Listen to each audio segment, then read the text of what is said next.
Hi all IPLS training സൊല്യൂഷൻസിൻ്റെ പുതിയൊരു ക്ലാസ്സിലേക്ക് സ്വാഗതം. അപ്പം നമ്മൾ ഫിംഗർ പ്രിൻറ്റ് സെർച്ച് ഫോർ എക്സാമിൻ്റെ കെമിസ്ട്രി റിലേറ്റഡ് ആയിട്ടുള്ള ക്വസ്റ്റ്യൻസ് ആയിരുന്നു ഡിസ്കസ് ചെയ്തുകൊണ്ടിരുന്നത്. അപ്പം അതിൻ്റെ കണ്ടിന്യൂഷനാണ്. 72ാമത്തെ ചോദ്യം നോക്കാം. Which of the following is a chromophore? അപ്പോൾ ഇവിടെ 4 തന്നിട്ടുണ്ട്. ഇതിൽ ക്രോമോഫോർ ഏതാണ് എന്നാണ് ചോദിച്ചിട്ടുള്ളത്. NH2 ആണോ, NO2 ആണോ, BR ആണോ, OH ആണോ? ഇതിൽ ഏതാണ് ക്രോമോഫോർ എന്നാണ് ചോദിച്ചിട്ടുള്ളത്. ഓക്കെ, അപ്പോൾ നമുക്ക് ആദ്യം എന്താണ് ക്രോമോഫോഴ്സ്, അവരുടെ പ്രത്യേകതകൾ എന്തൊക്കെയാണ്, ആരൊക്കെയാണ് ഈ ക്രോമോഫോഴ്സിന്റെ കാറ്റഗറിയിൽ ഉൾപ്പെടുന്നത്, അങ്ങനെ കുറച്ച് കാര്യങ്ങൾ നോക്കിയിട്ട് ആൻസറിലോട്ട് പോവാം. നോക്കിക്കേ, a chromophore is considered as any system which is responsible for imparting colour to a compound. അപ്പൊ എന്താണ് ക്രോമോഫോഴ്സ് എന്ന് പറഞ്ഞാൽ? ക്രോമോഫോഴ്സ് ആദ്യം considered as any system which is responsible for imparting colour to a compound. ഒരു കോമ്പൗണ്ടിന് usually colour provide ചെയ്യുന്ന ആ ഒരു ഗ്രൂപ്പ് ഏതാണോ, കളർ ഇമ്പാർട്ടിംഗ് ഗ്രൂപ്പ് ഏതാണോ, അവരെയാണ് നമ്മൾ ജനറലി ക്രോമോഫോർ എന്ന് പറയുക. ഇപ്പം നമ്മളൊരു കോമ്പൗണ്ട് കൺസിഡർ ചെയ്യുന്നു. ഇപ്പം നൈട്രോബെൻസീൻ എക്സാമ്പിളായിട്ട് നമ്മളിപ്പോൾ നൈട്രോബെൻസീൻ കൺസിഡർ ചെയ്യുന്നു. ഇപ്പം നൈട്രോബെൻസീൻ ഒരു പെർട്ടിക്കുലർ കളർ തരുന്ന കോമ്പൗണ്ട് ആണെന്നുണ്ടെങ്കിൽ ഈ നൈട്രോബെൻസീനകത്ത് ഏതെങ്കിലും ഒരു പെർട്ടിക്കുലർ സബ്സ്റ്റിറ്റ്യൂവന്റ് അല്ലെങ്കിൽ ഗ്രൂപ്പ് ആയിരിക്കുമല്ലോ ആ കളർ അതിന് കൊടുക്കുന്നത്. ആ ഒരു ഗ്രൂപ്പിനെയാണ്, ആ ഒരു കോമ്പൗണ്ടിന് ആ ഒരു പെർട്ടിക്കുലർ കളർ പ്രൊവൈഡ് ചെയ്യുന്ന ആ ഒരു ഗ്രൂപ്പിനെയാണ് നമ്മൾ ക്രോമോഫോഴ്സ് എന്ന് പറയുന്നത്. കേട്ടോ, a chromophore is defined as any isolated covalently bonded group that shows a characteristic absorption in the ultraviolet or visible region. Okay, a chromophore is defined as any isolated covalently bonded group that shows a characteristic absorption in the ultraviolet or visible region. അപ്പോൾ അവർ usually ഇപ്പോൾ ഒരു group നമ്മൾ പറഞ്ഞു, ഒരു കോമ്പൗണ്ടിൽ ഒരു particular group ആയിരിക്കും colour provide ചെയ്യുന്നതെന്ന് പറഞ്ഞു. ഓക്കെ, അപ്പോൾ ആ ഒരു ഗ്രൂപ്പ് കളർ പ്രൊവൈഡ് ചെയ്യണമെങ്കിൽ അവിടെ അബ്സോർപ്ഷൻ നടക്കുന്നത് UV അല്ലെങ്കിൽ വിസിബിൾ റീജിയനിൽ ഒരു അബ്സോർപ്ഷൻ നടക്കുന്നത് കൊണ്ടായിരിക്കണം അത് ആ ഒരു കോമ്പൗണ്ടിന് ഒരു പെർട്ടിക്കുലർ കളർ അവിടെ പ്രൊവൈഡ് ചെയ്യുന്നത്. ഓക്കെ, അപ്പൊ nitro compounds are generally yellow in colour. Thus the nitro group is a chromophore which imparts yellow colour. അപ്പം ജനറലി നമ്മളിപ്പോൾ നൈട്രോ കോമ്പൗണ്ട്സ് കൺസിഡർ ചെയ്യുകയാണെന്നുണ്ടെങ്കിൽ എക്സാമ്പിൾ നൈട്രോബെൻസിൻ, ഓക്കെ, അതുപോലെയുള്ള നൈട്രോ കോമ്പൗണ്ട്സ് നമ്മൾ generally consider ചെയ്യുകയാണെന്നുണ്ടെങ്കിൽ അവരൊരു yellow കളറിലാണ് സാധാരണ കണ്ടുവരുന്നത്. ഓക്കെ, അവിടെ ആ യെല്ലോ കളർ പ്രൊവൈഡ് ചെയ്യുന്നത് ആരാണ്? നൈട്രോ ഗ്രൂപ്പുകളാണ് അവിടെ ആ ഒരു കോമ്പൗണ്ട്, നൈട്രോ കോമ്പൗണ്ട്സിൽ യെല്ലോ കളർ യൂഷ്വലി പ്രൊവൈഡ് ചെയ്യുന്നത്. ഓക്കെ, അപ്പൊ കളർ ഇമ്പാർട്ടിംഗ് ഗ്രൂപ്പ് എന്ന് പറയുന്നത് അവിടെ ആരാണ്? നൈട്രോ ഗ്രൂപ്പ് അല്ലേ? ആ കളർ ഇമ്പാർട്ടിംഗ് ആയിട്ടുള്ള നൈട്രോ ഗ്രൂപ്പിനെയാണ് നമ്മളിവിടെ എന്തെന്ന് പറയുന്നത്? ക്രോമോഫോർ എന്ന് പറയുന്നത്. കേട്ടോ, അപ്പൊ നൈട്രോ കോമ്പൗണ്ട്സിൽ ജനറലി യെല്ലോ കളർ ആയിട്ടാണ് അവർ കാണപ്പെടുന്നത്. ആ യെല്ലോ കളർ യൂഷ്വലി പ്രൊവൈഡ് ചെയ്യുന്നത് ആ നൈട്രോ ഗ്രൂപ്പുകളാണ്. ഓക്കെ, അപ്പൊ അതുകൊണ്ട് തന്നെ നമുക്ക് പറയാം എന്താണ്? നൈട്രോ കോമ്പൗണ്ട്സിനകത്ത് നൈട്രോ ഗ്രൂപ്പാണ് ക്രോമോഫോർസ് ആയിട്ട് ജനറലി ആക്ട് ചെയ്യുന്നത് എന്ന് പറയാം. ഓക്കെ, അപ്പൊ ethylenic, acetylenic, carbonyls, acids, esters, nitro groups etcetera are examples for ക്രോമോഫോർസ്.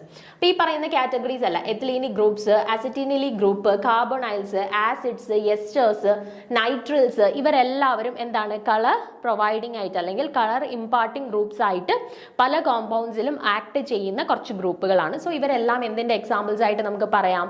ക്രോമോഫോർസ് ആയിട്ട് നമുക്ക് പറയാം. കേട്ടോ, പല കോമ്പൗണ്ട്സിലും കളർ പ്രൊവൈഡ് ചെയ്യുന്ന ഗ്രൂപ്പ്സ് ആണ് ഈ പറയുന്ന ആളുകളെല്ലാം. സോ ഇവരെ നമുക്ക് ക്രോമോഫോർസ് ആയിട്ട് പറയാം. അപ്പോൾ മോസ്റ്റ് കോമൺ ആയിട്ട് നമ്മൾ കൺസിഡർ ചെയ്യുന്ന ഒരു ക്രോമോഫോർ ആണ് നൈട്രോ ഗ്രൂപ്പുകൾ. നൈട്രോ ഗ്രൂപ്പുകൾ പ്രസന്റ് ആയിട്ടുള്ള കോമ്പൗണ്ട്സിൽ ജനറലി യെല്ലോ കളേഴ്സ് കാണാറുണ്ട്. ആ യെല്ലോ കളർ യൂഷ്വലി പ്രൊവൈഡ് ചെയ്യുന്നത് ആരാണ്? ഈ നൈട്രോ ഗ്രൂപ്പുകളാണ് ആ യെല്ലോ കളർ അവിടെ ഇമ്പാർട്ട് ചെയ്യുന്നത് അല്ലെങ്കിൽ പ്രൊവൈഡ് ചെയ്യുന്നത്. കേട്ടോ, സോ നൈട്രോ ഗ്രൂപ്പുകളെയാണ് നമ്മൾ അങ്ങനത്തെ കോമ്പൗണ്ട്സിൽ ആരായിട്ട് കൺസിഡർ ചെയ്യുന്നത്? നമ്മുടെ ക്രോമോഫോർസ് ആയിട്ട് കൺസിഡർ ചെയ്യുന്നത്. ഇനി രണ്ടാമതൊരു കാറ്റഗറി ഉണ്ട് ക്രോമോഫോർസുമായിട്ട് റിലേറ്റ് ചെയ്ത് നമ്മൾ സാധാരണ യൂസ് ചെയ്യുന്ന ഒരു കൺസെപ്റ്റ് ആണ് ഓക്സോക്രോംസ്. അപ്പൊ എന്താണ് ഓക്സോക്രോം എന്ന് പറഞ്ഞാൽ? An auxochrome is defined as any group which does not itself act as a chromophore but those presence bring about a shift in the absorption band towards the red end of the spectrum. An auxochrome group is called a colour enhancing group. അപ്പൊ നമ്മൾ ക്രോമോഫോർസിനെ എന്താ പറഞ്ഞത്? Colour imparting group, അതായത് colour usually കൊടുക്കുന്ന ആളുകൾ അല്ലെങ്കിൽ provide ചെയ്യുന്ന ആളുകളാണ് ക്രോമോഫോർസ് എന്ന് പറഞ്ഞു അല്ലെ. ഓക്സോക്രോംസ് എന്ന് പറഞ്ഞാൽ ജനറലി കളർ പ്രൊവൈഡ് ചെയ്യുന്ന ആളുകളല്ല. ഓൾറെഡി ഒരു കോമ്പൗണ്ട് കളർ കാണിക്കുന്ന ഒരു കോമ്പൗണ്ട് ആണെന്ന് കരുതുക. ഓക്കെ, കളർ ഓൾറെഡി ഉള്ള ഒരു കോമ്പൗണ്ട് ആണെന്ന് കരുതുക. അപ്പൊ അവരുടെ കളറിനെ കുറച്ചും കൂടി ഒന്ന് എൻഹാൻസ് ചെയ്യിക്കാനായിട്ട് ഹെൽപ്പ് ചെയ്യുന്ന ഗ്രൂപ്പുകളാണ് ആര്? ഓക്സോക്രോംസ് എന്ന് പറയുന്നത്. കേട്ടോ, അപ്പോൾ ഓക്സോക്രോംസ് ദംസെൽസ് നമ്മൾ കൺസിഡർ ചെയ്യുകയാണെങ്കിൽ അവർ യൂഷ്വലി കളറിന്, കോമ്പൗണ്ട്സിന് കളർ പ്രൊവൈഡ് ചെയ്യുന്നില്ല. ഇപ്പോൾ ഒരു കോമ്പൗണ്ടിൽ ക്രോമോഫോസ് ഒന്നും ഇല്ല, ഓക്സോക്രോം മാത്രമേ ഉള്ളൂ എന്നുണ്ടെങ്കിൽ ആ ഓക്സോക്രോം കോമ്പൗണ്ടിന് കളർ കൊടുക്കത്തില്ല. പിന്നെ എന്താണ് അവരുടെ ജോലി? ആ ക്രോമോഫോസ് ഉണ്ട് ഇപ്പോൾ ഓൾറെഡി, കളർ ഉള്ള കോമ്പൗണ്ട് ആണെന്നുണ്ടെങ്കിൽ ആ കളറിനെ കുറച്ചും കൂടെ ഒന്ന് എൻഹാൻസ് ചെയ്യിക്കാനായിട്ട് ഹെൽപ്പ് ചെയ്യുന്നവരാണ് ആര്? ഓക്സോക്രോംസ്. അപ്പോൾ ഓക്സോക്രോംസ് സ്വന്തമായിട്ട് കോമ്പൗണ്ട്സിന് കളർ കൊടുക്കുന്നില്ല, ഓൾറെഡി കളേർഡ് ആയിട്ടുള്ള കോമ്പൗണ്ട് ആണെന്നുണ്ടെങ്കിൽ അവരുടെ ആ കളറിനെ കുറച്ചും കൂടെ ഒന്ന് എൻഹാൻസ് ചെയ്യിക്കാനായിട്ട് ഹെൽപ്പ് ചെയ്യുന്ന ഗ്രൂപ്പുകളെയാണ് നമ്മൾ എന്തെന്ന് പറയുക? ഓക്സോക്രോംസ് എന്ന് പറയുക കേട്ടോ. അപ്പോൾ കൃത്യമായിട്ട് മനസ്സിലാക്കി വെച്ചേക്കണേ, ക്രോമോഫോസ് എന്ന് പറയുന്നത് കളർ ഇമ്പാർട്ടിംഗ് ഗ്രൂപ്പുകളാണ്, കളർ കൊടുക്കുന്ന ഗ്രൂപ്പുകളാണ്. ഓക്സോക്രോംസ് എന്ന് പറഞ്ഞാലോ കളർ എൻഹാൻസിങ് ഗ്രൂപ്പാണ്, ഉള്ള കളറിനെ എൻഹാൻസ് ചെയ്യിക്കുന്ന ഗ്രൂപ്പുകളെയാണ് ഓക്സോക്രോംസ് എന്ന് പറയുന്നത് കേട്ടോ. അതും ചോദിക്കാറുണ്ട് കേട്ടോ. Which among the following is considered as the colour enhancing group? എന്നിട്ട് ക്രോമോഫോസും ഓക്സോക്രോംസും ഒക്കെ നമ്മുടെ ഓപ്ഷൻസിനകത്ത് കാണും. അപ്പൊ കൃത്യമായിട്ട് രണ്ടുപേരും തമ്മിലുള്ള ഡിഫറൻസ് നിങ്ങൾ മനസ്സിലാക്കിയിരിക്കണം. ഓക്കെ,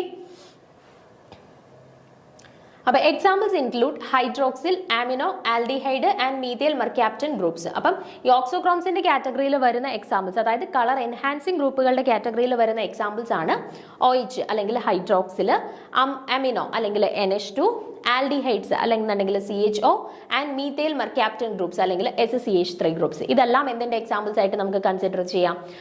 ഓക്സോക്രോംസിന്റെ എക്സാമ്പിൾ ആയിട്ട്. പല കോമ്പൗണ്ട്സിൽ ഓക്സോക്രോമുകളായിട്ട് ആക്ട് ചെയ്യുന്ന കുറച്ച് ഗ്രൂപ്പുകളാണ് hydroxyl, amino, aldehydes and methyl mercaptan groups എന്ന് പറയുന്നത്. ഓക്കെ ആണല്ലോ. അപ്പം നിങ്ങൾ ക്രോമോഫോസ് എന്താണ് എന്നുള്ളത് കൃത്യമായിട്ട് മനസ്സിലാക്കി വെച്ചേക്കുക, ഓക്സോക്രോംസ് എന്താണ് എന്നുള്ളത് കൃത്യമായിട്ട് മനസ്സിലാക്കി വെച്ചേക്കുക, ക്രോമോഫോസിന്റെ എക്സാമ്പിൾസ് നോക്കി വെച്ചേക്കുക, ഓക്സോക്രോംസിന്റെ എക്സാമ്പിൾസ് നോക്കി വെച്ചേക്കുക. ഓക്കെ ആണല്ലോ. അപ്പൊ നമ്മുടെ ചോദ്യത്തിലോട്ട് നോക്കിക്കേ. Which of the following is considered as ക്രോമോഫോസ്? NH2, NO2, bromine, OH. നമ്മൾ പറഞ്ഞായിരുന്നു NO2 നൈട്രോ ഗ്രൂപ്പ്സുകൾ, NO2 നൈട്രോ ഗ്രൂപ്പ്സുകൾ അല്ലെങ്കിൽ നൈട്രോ ഗ്രൂപ്പുകൾ വരുന്ന compounds generally colour yellow colour കാണിക്കുന്നുണ്ട്. അവിടെ ആ കോമ്പൗണ്ട്സിന് യെല്ലോ കളർ യൂഷ്വലി പ്രൊവൈഡ് ചെയ്യുന്നത് ആരാണ്? ഈ നൈട്രോ ഗ്രൂപ്പുകളാണ്. സോ അവർ കളർ ഇമ്പാർട്ടിംഗ് ഗ്രൂപ്പുകളായിട്ട് ആക്ട് ചെയ്യുന്നു. സോ നൈട്രോ ഗ്രൂപ്പിനെ നമ്മൾ ക്രോമോഫോസ് ആയിട്ടാണ് ജനറലി കൺസിഡർ ചെയ്യുന്നത്. ഓക്കെ, അപ്പോൾ ഇവിടെ കറക്റ്റ് ആൻസർ ആയിട്ട് വരുന്നത് NO2 ആണ് കേട്ടോ. NO2 ആണ് കറക്റ്റ് ആൻസർ ആയിട്ട് വരുന്നത്. അപ്പോൾ അത് കൃത്യമായിട്ട് എക്സാമ്പിൾസ് നമുക്ക് അറിയാമെന്നുണ്ടെങ്കിൽ മാത്രമേ നമുക്ക് ഇതുപോലെ ഓപ്ഷൻസ് വന്നിരുന്നാൽ അതിനകത്ത് നിന്ന് ക്രോമോഫോർ ഏതാണ്, ഓക്സോക്രോം ഏതാണ് എന്നുള്ളത് തിരിച്ചറിയാൻ പറ്റുള്ളൂ. അപ്പോൾ നമ്മളിവിടെ ഓൾറെഡി കോമൺ ആയിട്ട് കൺസിഡർ ചെയ്യുന്ന ഓക്സോക്രോംസിനെ ക്രോമോഫോസിനെ ഒക്കെ കൊടുത്തിട്ടുണ്ട്. അപ്പോൾ അതെങ്കിലും ജസ്റ്റ് ഒന്ന് നിങ്ങൾ നോക്കി വെച്ചേക്കുക. ദെൻ ക്രോമോഫോസും ഓക്സോക്രോംസും തമ്മിലുള്ള ഡിഫറൻസ് കൃത്യമായിട്ട് മനസ്സിലാക്കി വെച്ചേക്കണം കേട്ടോ. ആരാണ് കളർ എൻഹാൻസിങ്, ആരാണ് കളർ ഇമ്പാർട്ടിംഗ് ഗ്രൂപ്പ് എന്നുള്ളത് അത് തിരിഞ്ഞു പോകരുത്. ഓക്കെ ആണേ. അപ്പോൾ നമുക്ക് അടുത്ത ചോദ്യത്തിലോട്ട് പോവാം. When lambda max of a compound shifted to a longer wavelength, the compound is said to have undergone. അപ്പോൾ ഇവിടെ നോക്കിക്കേ, കോമ്പൗണ്ട്സിന്റെ ലാംഡ മാക്സിന്റെ value, okay, wave length lambda മാക്സിന്റെ വാല്യൂ ലോങ്ങർ വേവ് ലെങ്ത്തിലോട്ട് ഷിഫ്റ്റ് ചെയ്യാണ്. ഓക്കെ, ലാംഡ മാക്സ് വേവ് ലെങ്ത്തിന്റെ അല്ലെങ്കിൽ ലാംഡ മാക്സിന്റെ വാല്യൂ ലോങ്ങർ വേവ് ലെങ്ത്തിലോട്ട് ഷിഫ്റ്റ് ചെയ്യുകയാണ് എന്ന് കരുതുക. അങ്ങനെയാണെന്നുണ്ടെങ്കിൽ ആ കോമ്പൗണ്ട് അണ്ടർഗോ ചെയ്യുന്ന ചേഞ്ചിനെ നമ്മൾ ഏത് പേരിൽ, അല്ലെങ്കിൽ ആ ഒരു കോമ്പൗണ്ട് അണ്ടർഗോ ചെയ്യുന്ന ആ ഒരു ഷിഫ്റ്റിനെ നമ്മൾ ഏത് പേരിലാണ് അറിയപ്പെടുന്നതെന്നാണ് ചോദിച്ചിട്ടുള്ളത്. ഹിപ്സോക്രോമിക് ഷിഫ്റ്റ് ആണോ, ഹൈപ്പർക്രോമിക് ഷിഫ്റ്റ് ആണോ, ബാത്തോക്രോമിക് ഷിഫ്റ്റ് ആണോ, നൺ ഓഫ് ദി എബോവ്. അപ്പൊ ഇതിൽ ഏത് ടൈപ്പ് ഓഫ് ഷിഫ്റ്റിനെയാണ് നമ്മൾ shift to a longer wave length region എന്നറിയപ്പെടുന്നത്? ഓക്കെ, അപ്പൊ ഇത് വളരെ ഇമ്പോർട്ടന്റ് ആണ്. ഹിപ്സോക്രോമിക് ഷിഫ്റ്റ്, ഹൈപ്പർക്രോമിക് ഷിഫ്റ്റ്, നമ്മുടെ ബാത്തോക്രോമിക് ഷിഫ്റ്റ്, ഹൈപ്പോക്രോമിക് ഷിഫ്റ്റ്, ഇതെല്ലാം വളരെ ഇമ്പോർട്ടന്റ് ആണ്. ഓരോന്നും വെച്ചിട്ട് നമുക്ക് ക്വസ്റ്റ്യൻസ് ചോദിക്കാറുണ്ട്. ഇപ്പൊ ഇന്നടുത്ത് നിന്ന് ഇന്നടുത്തോട്ട് ഷിഫ്റ്റ് നടക്കുകയാണെന്നുണ്ടെങ്കിൽ അത് കറസ്പോണ്ടിങ് ആയിട്ട് ആ ഒരു ഷിഫ്റ്റ് ഏത് പേരിലാണ് അറിയപ്പെടുന്നത് എന്നുള്ള രീതിയിൽ ക്വസ്റ്റ്യൻസ് പല ക്വസ്റ്റ്യൻ പേപ്പേഴ്സിലും കണ്ടിട്ടുള്ളതാണ്. വളരെ ഇമ്പോർട്ടന്റ് ആണ്. അപ്പൊ ഇവർ തമ്മിലുള്ള ഡിഫറൻസ് കൃത്യമായിട്ട് മനസ്സിലാക്കി വെച്ചിരിക്കണം. ഓരോ ഷിഫ്റ്റിലും ട്രാൻസിഷൻസ് എന്ത് ചേഞ്ച് ആണ് അല്ലെങ്കിൽ എന്ത് ട്രാൻസിഷൻ ആണ് ഉണ്ടാവുന്നത് എന്നുള്ളത് കൃത്യമായിട്ട് മനസ്സിലാക്കി വെച്ചിരിക്കണം. ഓക്കെ, അപ്പൊ നമുക്ക് ആദ്യം ഇതുമായിട്ട് റിലേറ്റ് ചെയ്തിട്ടുള്ള കുറച്ച് കാര്യങ്ങളൊന്ന് പറഞ്ഞിട്ട് ഇതിന്റെ ആൻസറിലോട്ട് പോവാം.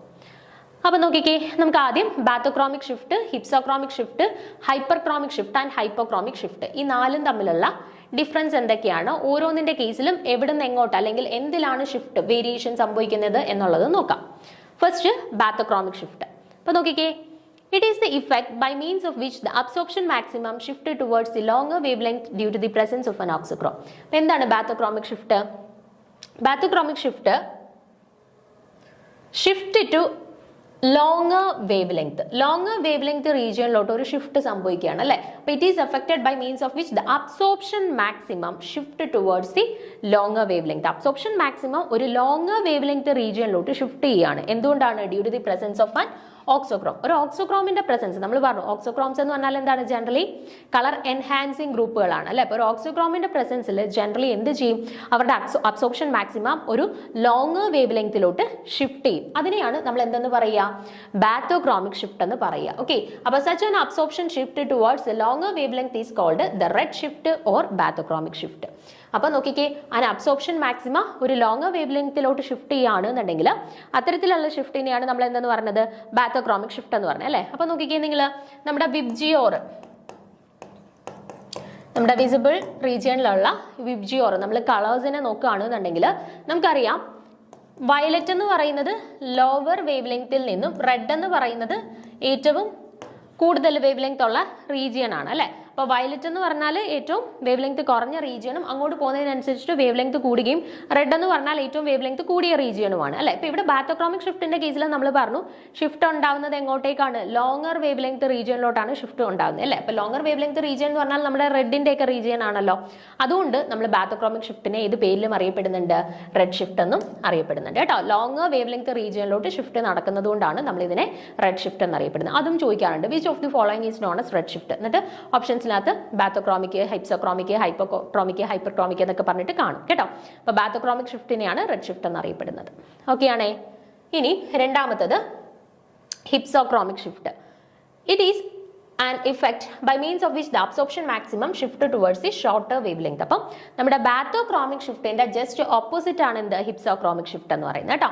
ബാത്തോക്രോമിക് ഷിഫ്റ്റിന്റെ ജസ്റ്റ് ഓപ്പോസിറ്റ് ആണ് ഹിപ്സോക്രോമിക് ഷിഫ്റ്റ്. ബാത്തോക്രോമിക് ഷിഫ്റ്റിൽ നമ്മൾ പറഞ്ഞു അവിടെ ഷിഫ്റ്റ് നടക്കുന്നത് എങ്ങോട്ടാ, ലോങ്ങർ വേവ് ലെങ്ത് റീജിയനിലോട്ടാണ് ഷിഫ്റ്റ് നടക്കുന്നതെന്ന് പറഞ്ഞു അല്ലേ.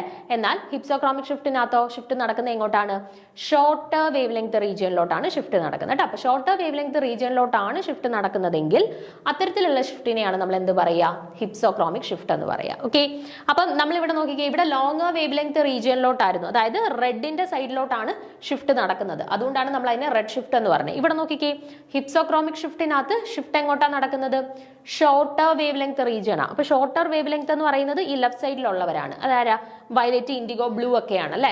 അപ്പൊ ബ്ലൂ എന്നൊക്കെ പറയുന്നത് ഷോർട്ടർ വേവ് ലെങ്ത് കറസ്പോണ്ടിങ് ആയിട്ടുള്ള ലൈറ്റ് ആണ്. അപ്പൊ അതുകൊണ്ട് തന്നെ നമ്മൾ hypsochromic shift shorter wave length റീജിയനിലോട്ട് ഷിഫ്റ്റ് നടക്കുന്നത് കൊണ്ട് നമുക്ക് അതിനെ മറ്റൊരു പേരിലും അറിയപ്പെടാറുണ്ട്, ബ്ലൂ ഷിഫ്റ്റ് എന്ന്. ഓക്കെ, അപ്പൊ അതും ചോദിക്കാറുണ്ട്, which of the following is considered as blue shift. എന്നിട്ട് ഓപ്ഷൻസിനകത്ത് ബാത്തോക്രോമിക്, ഹിപ്സോക്രോമിക്, ഹൈപ്പർ, ഹൈപ്പോ എന്നൊക്കെ പറഞ്ഞിട്ട് തരും. പറഞ്ഞു വെച്ചിരിക്കുക, ഹിപ്സോക്രോമിക് ഷിഫ്റ്റിനെയാണ് നമ്മൾ ബ്ലൂ ഷിഫ്റ്റ് എന്ന് അറിയപ്പെടുന്നത്. Okay, the absorption shifted towards the shorter wavelength, then it is called blue shift or hypsochromic shift. Okay, ഇനി മൂന്നാമത്തേതാണ് ഹൈപ്പർക്രോമിക് ഷിഫ്റ്റ്. ഹൈപ്പർക്രോമിക് ഷിഫ്റ്റിൽ എന്താ, അപ്പോൾ ഓർത്ത് വെച്ചേക്കുക, വേവ് ലെങ്ത്തിന്റെ വിത്ത് റെസ്പെക്ട് ആയിട്ട് ഷോർട്ടർ വേവ് ലെങ്ത്തിലോട്ടോ അല്ലെ ലോവർ വേവ് ലെങ്ത്തിലോട്ടോ ഷിഫ്റ്റ് നടക്കുന്നതിനെയാണ് ബാത്തോക്രോമിക് ആൻഡ് ഹിപ്സോക്രോമിക് എന്ന് പറയുന്നത് കേട്ടോ. അത് രണ്ടും ഒരു കാറ്റഗറീസ് ആണ്, ഒരു കാറ്റഗറിയിൽ ഉൾപ്പെടുന്നതാണ് ബാത്തോക്രോമിക്കും ഹിപ്സോക്രോമിക്കും. കാരണം വേവ് ലെങ്ത്തിൽ ഉണ്ടാകുന്ന ഷിഫ്റ്റ് കാരണം ക്രിയേറ്റ് ചെയ്ത് ഉണ്ടാവുന്നതാണ് ഈ ബാത്തോക്രോമിക് ഷിഫ്റ്റും ഹിപ്സോക്രോമിക് ഷിഫ്റ്റും.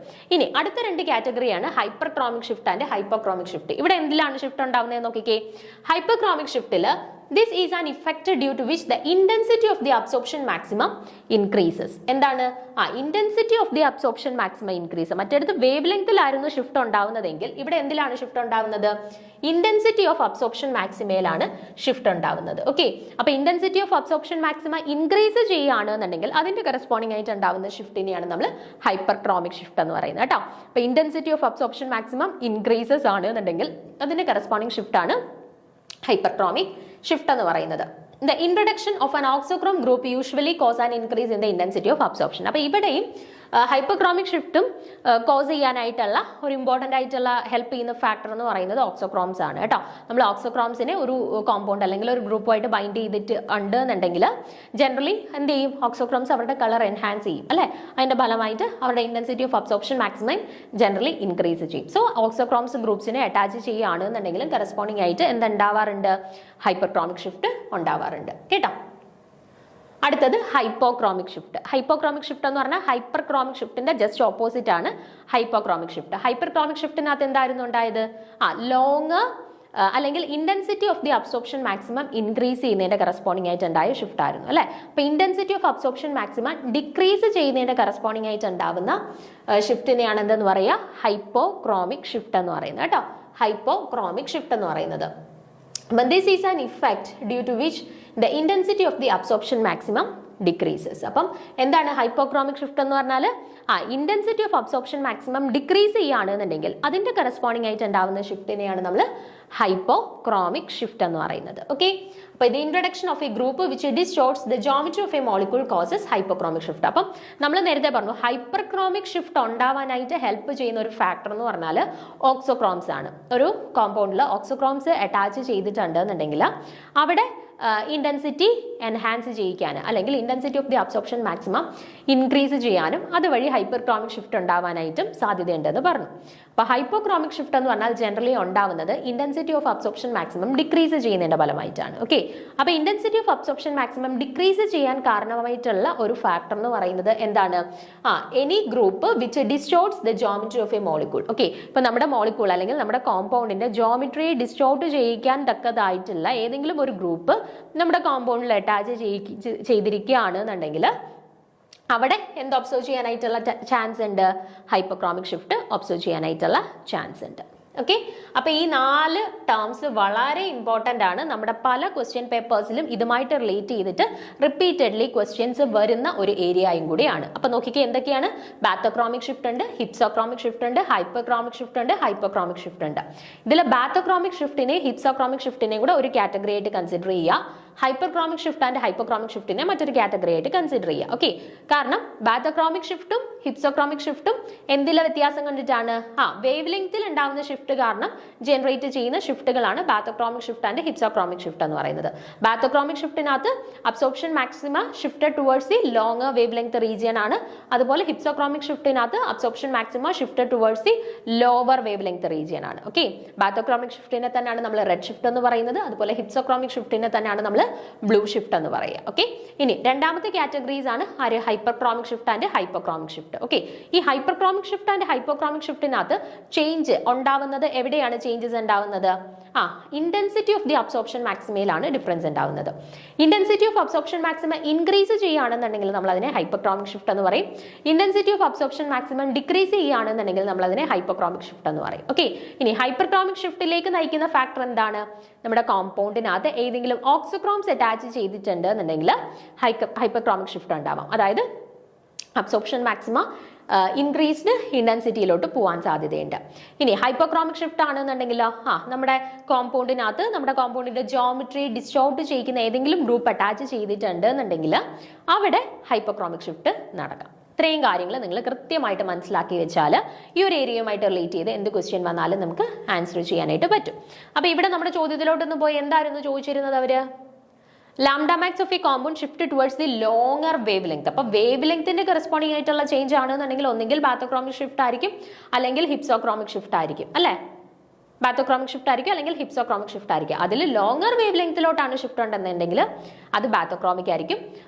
ലോവർ വേവ് ലെങ്ത്തിലോട്ടാണ് ഷിഫ്റ്റ് ഉണ്ടാവുന്നത് ഉണ്ടെങ്കിൽ അത് ഹിപ്സോക്രോമിക് ഷിഫ്റ്റ് ആയിരിക്കും. ഓക്കെ, അപ്പൊ ഇവിടെ ചോദിച്ചിരിക്കുന്ന ഏതാണ്? ലോങ്ങർ വേവ് ലെങ്ത്തിലോട്ടാണ് ഷിഫ്റ്റ് ഉണ്ടാവുന്നത്. അപ്പൊ ലോങ്ങർ വേവ് ലെങ്ത്തിലോട്ടാണ് ഷിഫ്റ്റ് ഉണ്ടാവുന്നതെങ്കിൽ അത് സ്വാഭാവികമായിട്ടും ഏതായിരിക്കും? ബാത്തോക്രോമിക് ഷിഫ്റ്റ് അല്ലെന്നുണ്ടെങ്കിൽ റെഡ് ഷിഫ്റ്റ് ആയിരിക്കും കേട്ടോ. ബാത്തോക്രോമിക് ഷിഫ്റ്റ് അല്ലെങ്കിൽ റെഡ് ഷിഫ്റ്റ്. ചിലപ്പോൾ നമ്മുടെ ഓപ്ഷൻസിൽ ബാത്തോക്രോമിക് ഷിഫ്റ്റ് എന്നായിരിക്കത്തില്ല, റെഡ് ഷിഫ്റ്റ് എന്നായിരിക്കും തന്നിരിക്കുന്നത്. രണ്ടും സെയിം തന്നെയാണ് കേട്ടോ. അപ്പൊ ക്ലിയർ ആണല്ലോ? ഓക്കെ ആണേ? അപ്പൊ ഇത് കൃത്യമായിട്ട് നോക്കി വെച്ചേക്കാം. നമുക്ക് കുറെ പ്രാവശ്യം റിപ്പീറ്റഡ്ലി ചോദിച്ചിട്ടുള്ള ക്വസ്റ്റ്യൻ ആയതുകൊണ്ട് വീണ്ടും ചോദിക്കാൻ സാധ്യതയുണ്ട്. അപ്പൊ അത് നല്ല വൃത്തിക്ക് തന്നെ പഠിച്ചു വെച്ചേക്കാം. ഓക്കെ, അപ്പൊ അടുത്ത ചോദ്യം നോക്കാം. അടുത്ത നമ്മുടെ പോളിമേഴ്സുമായിട്ട് റിലേറ്റ് ചെയ്തിട്ട് പോളിമേഴ്സിന്റെ ചാപ്റ്ററിൽ നിന്നും ചോദിച്ചിട്ടുള്ള ഒരു ക്വസ്റ്റ്യൻ ആണ്. അപ്പൊ നോക്കുക, which of the following is a thermosetting plastic? അപ്പൊ ഇവിടെ 4 പേര് തന്നിട്ടുണ്ട്. പേഴ്സ്പെക്സ്, ബാക്ക്ലൈറ്റ്, PVC, PVA. അപ്പൊ ഇതില് ഏതാണ് നമ്മുടെ തെർമോസെറ്റിംഗ് പ്ലാസ്റ്റിക്സിന്റെ കാറ്റഗറിയിൽ വരുന്നത് എന്നാണ് ചോദിച്ചിട്ടുള്ളത്. അപ്പൊ ഇവിടെ നമ്മൾ കൃത്യമായിട്ടും 2 കാര്യങ്ങൾ മനസ്സിലാക്കിയിരിക്കണം. തെർമോപ്ലാസ്റ്റിക്സും ഉണ്ട്, തെർമോസെറ്റിംഗ് പ്ലാസ്റ്റിക്സും ഉണ്ട്. അപ്പൊ ഈ തെർമോപ്ലാസ്റ്റിക്സും തെർമോസെറ്റിംഗ് പ്ലാസ്റ്റിക്സും തമ്മിലുള്ള ഡിഫറൻസ് എന്തൊക്കെയാണ് എന്നുള്ളത് കൃത്യമായിട്ട് മനസ്സിലാക്കി വെച്ചിരിക്കണം. അതുപോലെ തന്നെ തെർമോപ്ലാസ്റ്റിക്സിന്റെ കാറ്റഗറിയിൽ വരുന്ന എക്സാമ്പിൾസ് ആരൊക്കെയാണ്, തെർമോസെറ്റിംഗ് പ്ലാസ്റ്റിക്സിന്റെ കാറ്റഗറിയിൽ വരുന്ന എക്സാമ്പിൾസ് ആരൊക്കെയാണ്, ഇതും നോക്കി വെച്ചേക്കാം. അപ്പൊ ഇതൊക്കെ പോളിമേഴ്സിന്റെ ബേസിക് ആയിട്ട് ഒരു ബേസിക് ലെവലിൽ നിന്ന് ചോദിച്ചിട്ടുള്ള ക്വസ്റ്റ്യൻസ് ആണ് കേട്ടോ. നമ്മൾ ഒരു ഡിഗ്രി ലെവലില് ഇപ്പം കെമിസ്ട്രി മെയിൻ എടുത്ത് പഠിച്ചിട്ടുള്ളവരായിക്കോട്ടെ, അല്ലെന്നുണ്ടെങ്കിൽ ഫിസിക്സ് മെയിൻ എടുത്ത് പഠിച്ചിട്ടുള്ളവരായിക്കോട്ടെ, അവരുടെ കെമിസ്ട്രി പേപ്പറിനകത്ത് നമ്മൾ പോളിമേഴ്സ് പഠിക്കുന്നുണ്ട്. അപ്പം അതിനകത്തൊക്കെ നമ്മൾ ബേസിക് ലെവലിൽ സ്റ്റാർട്ട് ചെയ്യുന്ന പഠിച്ചു തുടങ്ങുന്ന ഒരു കാര്യമാണ് ഈ തെർമോപ്ലാസ്റ്റിക്സും തെർമോസെറ്റിംഗ് പ്ലാസ്റ്റിക്സും ഒക്കെ കേട്ടോ. അപ്പം ജസ്റ്റ് ഒന്ന് വായിച്ചു പോയിട്ടുള്ളവരാണെന്നുണ്ടെങ്കിൽ ഷുവർ ആയിട്ട് നമുക്ക് ആൻസർ ചെയ്യാൻ പറ്റുന്ന ഒരു ക്വസ്റ്റ്യൻ ഒക്കെയാണ് ദാണ്ട് ഈ തെർമോപ്ലാസ്റ്റിക്സ് തെർമോസെറ്റിംഗ് പ്ലാസ്റ്റിക്സുമായിട്ടൊക്കെ റിലേറ്റ് ചെയ്ത് ചോദിച്ചിട്ടുള്ളത്. അപ്പം നമുക്ക് നോക്കാം ആദ്യം എന്താണ് തെർമോപ്ലാസ്റ്റിക്സ് തെർമോസെറ്റിംഗ് പ്ലാസ്റ്റിക്സ് രണ്ടുപേരും തമ്മിലുള്ള ഡിഫറൻസ് എന്തൊക്കെയാണ്, എക്സാമ്പിൾസ് എന്തൊക്കെയാണ് എന്നുള്ളത് നോക്കാം. അപ്പൊ ആദ്യം തെർമോപ്ലാസ്റ്റിക് പോളിമേഴ്സ് നോക്കാം.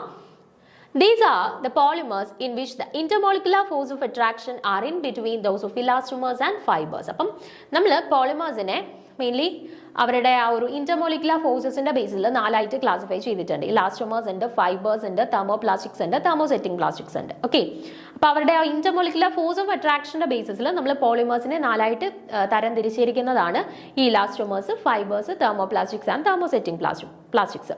അതിൽ ഇന്റർമോളിക്കുലർ ഫോഴ്സസ് ഏറ്റവും വീക്ക് ആയിട്ടുള്ള ആളുകളാണ് ആര്, ഇലാസ്റ്റോമേഴ്സ് എന്ന് പറയുന്നത് കേട്ടോ.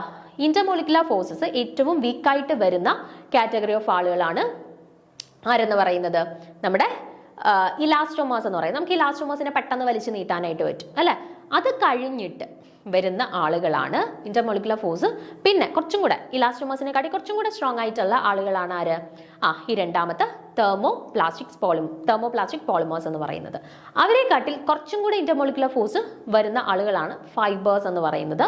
ആൻഡ് ഏറ്റവും സ്ട്രോങ് ആയിട്ടുള്ള ഇന്റർമോളിക്കുലർ ഫോഴ്സ് വരുന്നവരാണ് തെർമോസെറ്റിംഗ് പോളിമേഴ്സ് എന്ന് പറയുന്നത്. ഓക്കെ, അപ്പം ഈ ഇലാസ്റ്റോമേഴ്സിന്റെയും ഫൈബേഴ്സിന്റെയും ഇടയിലായിട്ട് ഇന്റർമോളിക്കുലർ ഫോഴ്സസിന്റെ സ്ട്രെങ്ത് വരുന്ന കാറ്റഗറി ഓഫ് പോളിമേഴ്സ് ആണ് ആര് എന്ന് പറയുന്നത്, നമ്മുടെ തെർമോപ്ലാസ്റ്റിക് polymers എന്ന് പറയുന്നത്. Okay, but they are neither very strong nor very weak and have no cross links in between the chains. അപ്പം അവർ ഭയങ്കരമായിട്ട് സ്ട്രോങ്ങും അല്ല ഭയങ്കരമായിട്ട് വീക്കും അല്ല, ഒരു ഇൻ ബിറ്റ്വീൻ ലെവലിൽ നിൽക്കുന്ന ഒരു സ്ട്രെങ്ത് ആണ് അവർക്കുള്ളത്.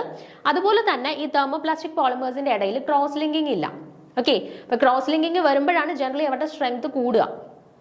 ഇവിടെ പ്രത്യേകത എന്ന് വെച്ചാൽ തെർമോപ്ലാസ്റ്റിക് പോളിമേഴ്സിന്റെ കേസിൽ അവർക്കിടയിൽ ക്രോസ് ലിങ്കിങ് ഇല്ല. ഓക്കെ, അതും അവരുടെ ആ ഒരു ഇന്റർമോളിക്കുലർ ഫോഴ്സസ് വീക്കൻ ചെയ്യാനായിട്ടുള്ള ഒരു റീസൺ ആണ്. ഓക്കെ, അപ്പൊ these are linear or slightly branched long chain polymer which is capable of softening on heating and hardening on cooling. അപ്പൊ ഇവർ ഒന്നെങ്കിൽ കൂടുതലും ലീനിയർ ആയിരിക്കും, അല്ലെങ്കിൽ ചെറുതായിട്ട് ബ്രാഞ്ചിങ് ഉള്ള പോളിമേഴ്സ് ആയിട്ടായിരിക്കും ജനറലി നമുക്ക് തെർമോപ്ലാസ്റ്റിക് പോളിമേഴ്സിനെ കാണാനായിട്ട് പറ്റുക. ഓക്കെ, ദെൻ ഇവരുടെ ഒരു പ്രത്യേകത എന്ന് വെച്ചാൽ നമ്മളിവരെ ഹീറ്റ് ചെയ്യുന്ന സമയത്ത് ഇത് സോഫ്റ്റൻ ചെയ്യുന്നു, നമ്മൾ വീണ്ടും അതിനെ കൂൾ ചെയ്യുന്ന സമയത്ത് അത് ഹാർഡൻ ചെയ്യുന്നു. ഒരു പെർമനന്റ് ആയിട്ടുള്ള ചേഞ്ച് അല്ല ഉണ്ടാവുന്നത്. വീണ്ടും നമ്മൾ അതിനെ ഹീറ്റ് ചെയ്യുകയാണെന്നുണ്ടെങ്കിൽ അത് സോഫ്റ്റൻ ചെയ്യും, നമ്മൾ അതിനെ കൂൾ ചെയ്യുകയാണെന്നുണ്ടെങ്കിൽ ഹാർഡൻ ചെയ്യും. ഓക്കെ, നമ്പർ ഓഫ് ടൈംസ് നമുക്കിത് റിപ്പീറ്റ് ചെയ്യാം. എത്ര വട്ടം വേണമെന്നുണ്ടെങ്കിൽ നമുക്കതിനെ സോഫ്റ്റൻ ചെയ്യാം, അതുപോലെ തന്നെ ഹാർഡൻ ചെയ്യാം. ഒരു പെർമനന്റ് ആയിട്ടുള്ള ഒരു ചേഞ്ച് അവിടെ ഉണ്ടാവുന്നില്ല. ഓക്കെ, അപ്പൊ അതാണ് തെർമോപ്ലാസ്റ്റിക് പോളിമേഴ്സിന്റെ ഏറ്റവും പ്രധാനപ്പെട്ട സവിശേഷത. ഒരു പെർമനന്റ് ആയിട്ടുള്ള ചേഞ്ച് അല്ല നമുക്ക് അവിടെ ഒബ്സർവ് ചെയ്യാനായിട്ട് പറ്റുന്നത്. നമ്മൾ ഹീറ്റ് ചെയ്യുന്നതിനനുസരിച്ച് എത്ര വട്ടം ചെയ്താലും അത് സോഫ്റ്റൻ ചെയ്യുന്നു, നമ്മൾ കൂൾ ചെയ്യുന്നതിനനുസരിച്ചിട്ട് എത്ര വട്ടം ചെയ്താലും അത് ഹാർഡൻ ചെയ്യുന്നു. ഇതിങ്ങനെ റിപ്പീറ്റഡ്ലി സംഭവിച്ചുകൊണ്ടിരിക്കുകയാണ്. ഓക്കെ, അതുകൊണ്ടാണ് ഒരു പെർമനന്റ് ആയിട്ടുള്ള ഒരു ചേഞ്ച് അവിടെ നടക്കുന്നില്ല, തെർമോപ്ലാസ്റ്റിക് പോളിമേഴ്സിന്റെ കേസിൽ നടക്കുന്നില്ല. എക്സാമ്പിൾസ് നോക്കി വെച്ചേക്കണേ, പോളിത്തീന്, പോളിസ്റ്റൈറീന്, പോളിവിനൈൽ, PVC, പോളിവിനൈൽ ക്ലോറൈഡ്, ഇതെല്ലാം ഏത് കാറ്റഗറിയിൽ വരുന്നതാണ്, നമ്മുടെ തെർമോപ്ലാസ്റ്റിക് പോളിമേഴ്സിന്റെ കേസിൽ വരുന്നതാണ്. ഈ പറയുന്ന പോളിത്തീൻ ആയിക്കോട്ടെ, പോളിസ്റ്റൈറിൻ ആയിക്കോട്ടെ, പോളിവിനൈൽ ക്ലോറൈഡ് ആയിക്കോട്ടെ, ഇവരെയൊക്കെ നമുക്ക് നമ്പർ ഓഫ് ടൈംസ് സോഫ്റ്റൻ ചെയ്യാം, കൂളൻ ചെയ്യാം. നമ്മളൊന്ന് ഹീറ്റ് ചെയ്താൽ സോഫ്റ്റൻ ചെയ്യും, നമ്മൾ കൂൾ ചെയ്യുകയാണെങ്കിൽ അത് ഹാർഡൻ ചെയ്യും. വീണ്ടും നമ്മൾ ഹീറ്റ് ചെയ്യുകയാണെങ്കിൽ അത് സോഫ്റ്റൻ ചെയ്യും, പിന്നെ കൂൾ ചെയ്യുകയാണെങ്കിൽ ഹാർഡൻ ചെയ്യും. ആ നമ്പർ ഓഫ് ടൈംസ് നമുക്ക് ആ ഒരു ചേഞ്ചസ് കൊണ്ടുവരാൻ പറ്റും. അങ്ങനെയുള്ളവരെയാണ് ആരെന്ന് പറയുക, തെർമോപ്ലാസ്റ്റിക് പോളിമേഴ്സ് എന്ന് പറയുക. ഓക്കെ, അടുത്തതാണ് thermosetting polymers. Okay, thermosetting polymers. These polymers are cross-linked or heavily branched molecules which on heating undergo extensive cross-linking between the different polymer chains to give a three-dimensional network solid and again become infusible. അപ്പോൾ ഇവിടെ നോക്കിക്കേ, നമ്മൾ പറഞ്ഞു തെർമോപ്ലാസ്റ്റിക്സിന്റെ പ്രത്യേകത എന്താണ്, നമ്മൾ അതിനെ ഒരു വട്ടം ഹീറ്റ് ചെയ്താൽ അത് സോഫ്റ്റൻ ചെയ്യുന്നു, പിന്നെ നമ്മൾ അതിനെ കൂൾ ചെയ്താൽ അത് ഹാർഡൻ ചെയ്യുന്നു. അത് നമ്പർ ഓഫ് ടൈംസ് നമുക്ക് റിപ്പീറ്റ് ചെയ്യാൻ പറ്റും എന്ന് പറഞ്ഞു. പക്ഷേ ഇവിടെ നമ്മൾ അതിനെ ഹീറ്റൻ ചെയ്ത് സോഫ്റ്റൻ ചെയ്തു, പിന്നെ അതിനെ അല്ലെങ്കിൽ കൂൾ ചെയ്ത് ഹാർഡൻ ചെയ്ത് കഴിഞ്ഞാൽ പിന്നെ വീണ്ടും നമുക്ക് അതിനെ ഹീറ്റ് ചെയ്ത് സോഫ്റ്റൻ ചെയ്യാനായിട്ടുള്ള ഒരു ഓപ്ഷൻ അവിടെ ഇല്ല. അവിടെ നടക്കുന്ന ചേഞ്ച് എന്ന് പറയുന്നത് പെർമനന്റ് ആയിട്ടുള്ള ചേഞ്ച് ആയിരിക്കും. അതിന്റെ റീസൺ എന്ന് പറഞ്ഞാൽ തെർമോസെറ്റിംഗ് പ്ലാസ്റ്റിക്സിന്റെ ഇടയിൽ ക്രോസ് ലിങ്കിങ്സ് ഉണ്ട്. ഓക്കെ, ക്രോസ് ലിങ്കിങ് ആയതുകൊണ്ട് തന്നെ സ്ട്രോങ് ആയിട്ടുള്ള ഇന്റർമോളിക്കുലർ ഫോഴ്സസ് ആണ് ഇവർക്കിടയിലുള്ളത്. അപ്പോൾ ഒരു വട്ടം ഒരു ചേഞ്ച് വന്നു കഴിഞ്ഞാൽ പിന്നീട് ആ ഒരു ക്രോസ് ലിങ്കിങ് ബ്രേക്ക് ചെയ്തിട്ട് അതിന് വീണ്ടും പഴയ അവസ്ഥയിലോട്ട് പോവാന്ന് പറയുന്നത് ബുദ്ധിമുട്ടാണ്. അതുകൊണ്ടാണ് നമ്മൾ പെർമനന്റ് ആയിട്ടുള്ള ചേഞ്ചസ് ആണ് തെർമോസെറ്റിംഗ് പ്ലാസ്റ്റിക്സിൽ നടക്കുന്നത്. നമ്മൾ വൺസ് അതിനെ ഹാർഡൻ ചെയ്താൽ നമുക്ക് വീണ്ടും അതിനെ സോഫ്റ്റൻ ചെയ്യാനായിട്ട് നിർവാഹമില്ല. ഓക്കെ, പെർമനന്റ് ആയിട്ടുള്ള ചേഞ്ച് ആയിരിക്കും അവിടെ നടക്കുന്നത്. അത്തരത്തിലുള്ള ടൈപ്പ് ഓഫ് പോളിമേഴ്സിനെയാണ് നമ്മൾ തെർമോസെറ്റിംഗ് പോളിമേഴ്സ് എന്ന് പറയുന്നത്. ഓക്കെ, അപ്പം these cannot be reused. Some common examples are bakelite, urea, formaldehyde resins etcetera. അപ്പം എക്സാമ്പിൾസ് നിങ്ങൾ കൃത്യമായിട്ട് നോക്കി വെച്ചേക്കുക. ബാക്കലൈറ്റ് ഈ ഒരു കാറ്റഗറിയിൽ വരുന്ന എക്സാമ്പിൾ ആണ്. അതുപോലെ തന്നെ യൂറിയ, ഫോമാൽഡിഹൈഡ് റെസിൻസും ഈ ഒരു കാറ്റഗറിയിൽ വരുന്ന എക്സാമ്പിൾസ് ആണ് കേട്ടോ. എക്സാമ്പിൾസ് നിർബന്ധമായിട്ട് നോക്കി വെച്ചേക്കുക. നമ്മുടെ പോളിമേഴ്സിൽ നിന്നും റിപ്പീറ്റഡ്ലി ക്വസ്റ്റ്യൻസ് വന്നുകൊണ്ടിരിക്കുന്ന ഒരു ഏരിയയും കൂടിയാണ്. അപ്പൊ ജസ്റ്റ് എന്താണ് തെർമോപ്ലാസ്റ്റിക്സ്, എന്താണ് തെർമോസെറ്റിംഗ് പ്ലാസ്റ്റിക്സ് എന്ന് മനസ്സിലാക്കി വെച്ചേക്കുക. അവരുടെ ഡിഫറൻസ് നോക്കി വെച്ചേക്കുക. ചിലപ്പോൾ നമുക്ക് 4 സ്റ്റേറ്റ്മെന്റ്സ് തന്നിട്ട് which of the following statement is not related to thermosetting plastic അല്ലെ നോട്ട് റിലേറ്റഡ് ടു തെർമോപ്ലാസ്റ്റിക്സ് എന്ന് പറഞ്ഞിട്ടുള്ള രീതിയിലും ക്വസ്റ്റ്യൻസ് വരാം കേട്ടോ. അപ്പം അവരുടെ ഫീച്ചേഴ്സ് നിങ്ങൾ കൃത്യമായിട്ട് പഠിച്ചു വെച്ചേക്കണം. അതുപോലെ ഓരോ കാറ്റഗറീസിലും വരുന്നവരുടെ എക്സാമ്പിൾസ് നിങ്ങൾ കൃത്യമായിട്ട് പഠിച്ചു വെച്ചിരിക്കുക. ഓക്കെ, അപ്പൊ ഇവിടെ എന്തായിരുന്നു നമ്മളോട് ചോദ്യത്തിൽ ചോദിച്ചിരുന്നത്? Which of the following is a thermosetting plastic. Thermosetting പ്ലാസ്റ്റിക്കിന്റെ എക്സാമ്പിൾ ആണ് ചോദിച്ചത് അല്ലേ? ആരൊക്കെയായിരുന്നു? ബാക്കലൈറ്റ് ഉണ്ട്, യൂറിയ, ഫോമാൽഡിഹൈഡ് റെസിൻസ് ഉണ്ട്. ഇതെല്ലാം ഏതിന്റെ എക്സാമ്പിൾ ആണ്? തെർമോസെറ്റിംഗ് പ്ലാസ്റ്റിക്സിന്റെ എക്സാമ്പിൾ ആണ് അല്ലേ? അപ്പൊ ഇവിടെ കറക്റ്റ് ആൻസർ ആയിട്ട് വരുന്നത് ഓപ്ഷൻ ബി ആണ് കേട്ടോ. ബാക്കലൈറ്റ് ആണ് തെർമോസെറ്റിംഗ് പ്ലാസ്റ്റിക്സിന്റെ കറക്റ്റ് ആയിട്ടുള്ള എക്സാമ്പിൾ ആയിട്ട് വരുന്നത്. ഓക്കെ, ഇനി നമുക്ക് 75ാമത്തെ ക്വസ്റ്റ്യൻ ആണ് നോക്കാനായിട്ടുള്ളത്. The acid used in the synthesis of nylon 66. Nylon 66ന്റെ സിന്തസിസുമായിട്ട് relate ചെയ്ത് നമ്മൾ യൂസ് ചെയ്യുന്ന ആസിഡ് ഏതാണ് എന്നാണ് ചോദിച്ചിട്ടുള്ളത് കേട്ടോ. ഫോമിക് ആസിഡ് ആണോ, സ്റ്റിയറിക് ആസിഡ് ആണോ, പാമിറ്റിക് ആസിഡ് ആണോ, ആഡിപ്പിക് ആസിഡ് ആണോ എന്നാണ് ചോദിച്ചിട്ടുള്ളത്. ഓക്കെ, അപ്പൊ നൈലോൺ 6ഉം നൈലോൺ 66ഉം സ്ഥിരമായിട്ട് എക്സാംസിന് വരുന്ന 2 ക്വസ്റ്റ്യൻസ് ആണ് കേട്ടോ. ഒന്നെങ്കിൽ നൈലോൺ 6 ചോദിക്കാറുണ്ട്, അല്ലെങ്കിൽ നൈലോൺ 66 ചോദിക്കാറുണ്ട്. നമുക്ക് സാധാരണ തിരിഞ്ഞു പോകുന്ന 2 ആളുകളാണ്. അതുകൊണ്ട് തന്നെ കൺഫ്യൂഷൻ വരുന്ന ഒരു ഏരിയ ആയതുകൊണ്ട് തന്നെ റിപ്പീറ്റഡ്ലി പല എക്സാം പേപ്പേഴ്സിലും ഒന്നെങ്കിൽ നൈലോൺ 6 അല്ലെങ്കിൽ നൈലോൺ 66 ചോദിച്ചു കാണാറുണ്ട്. അപ്പം നൈലോൺ 6ന്റെയും നൈലോൺ 66ന്റെയും മോണോമർ യൂണിറ്റ്സ് ഏതാണ് എന്നുള്ളത് നിങ്ങൾ കൃത്യമായിട്ട് നോക്കി വെച്ചേക്കുക കേട്ടോ. തിരിഞ്ഞു പോകരുത്. ഓരോന്നിന്റെയും ഏതൊക്കെയാണ് എന്നുള്ളത് കൃത്യമായിട്ട് നോക്കി വെച്ചേക്കുക. അപ്പൊ ഇവിടെ നമ്മൾ ആൻസറിലോട്ട് പോകുന്നതിന് മുന്നേ ഇതുമായിട്ട് റിലേറ്റ് ചെയ്തിട്ടുള്ള കുറച്ച് കാര്യങ്ങളൊന്ന് പറയാം, എന്നിട്ട് ആൻസറിലോട്ട് പോവാം. അപ്പൊ ഇവിടെ ഞാൻ നൈലോൺ 66ന്റെയും നൈലോൺ 6ന്റെയും സിന്തസിസ് കൊടുത്തിട്ടുണ്ട്. അപ്പൊ അതിനകത്ത് നോക്കിയിട്ട് നമുക്ക് മോണോമേഴ്സ് ഏതൊക്കെയാണ് എന്നുള്ളത് ഐഡന്റിഫൈ ചെയ്യാമേ. അപ്പൊ നോക്കുക, nylon 66 is prepared by the condensation polymerization of hexamethylene diamine with adipic acid under high pressure and temperature. അപ്പൊ നോക്കിക്കേ, നൈലോൺ 66ന്റെ പ്രിപ്പറേഷനകത്ത് നമ്മൾ ഏത് മെത്തേഡ് വഴിയാണ്? അഡിഷൻ പോളിമറൈസേഷൻ വഴിയാണോ? അല്ല, കണ്ടൻസേഷൻ പോളിമറൈസേഷൻ വഴിയാണ് നമ്മൾ ആരെ പ്രിപ്പയർ ചെയ്യുന്നത്? നൈലോൺ 66നെ പ്രിപ്പയർ ചെയ്യുന്നത്. ഓക്കെ, അപ്പൊ കണ്ടൻസേഷൻ പോളിമറൈസേഷൻ വഴിയാണ് പ്രിപ്പയർ ചെയ്യുന്നത്. ആരൊക്കെ തമ്മിലാണ് കണ്ടൻസ് ചെയ്യുന്നത് ഇവിടെ, അല്ലെങ്കിൽ കണ്ടൻസേഷൻ പോളിമറൈസേഷനകത്ത് ഇൻവോൾവ് ചെയ്യുന്നത്? ഹെക്സാമെത്തിലീൻ ഡയമീനും എഡിപ്പിക് ആസിഡുമാണ്. അതായത് നൈലോൺ 66നകത്ത് മോണോമർ യൂണിറ്റ്സ് ആയിട്ട് ആക്ട് ചെയ്യുന്ന ആളുകൾ ആരാണ്? ഒരു പോളിമേഴ്സിനകത്ത് ഏതൊക്കെ യൂണിറ്റുകളാണോ കമ്പൈൻ ചെയ്യുന്നത് അവരെയാണ് നമ്മൾ മോണോമേഴ്സ് എന്ന് പറയുന്നത് അല്ലെ? അപ്പൊ ഇവിടെ നൈലോൺ 66 എന്ന് പറയുന്ന പോളിമർ ഫോം ചെയ്യണമെങ്കിൽ ഏതൊക്കെ മോണോമർ യൂണിറ്റ്സ് ആണ് കമ്പൈൻ ചെയ്തിട്ടുള്ളത്?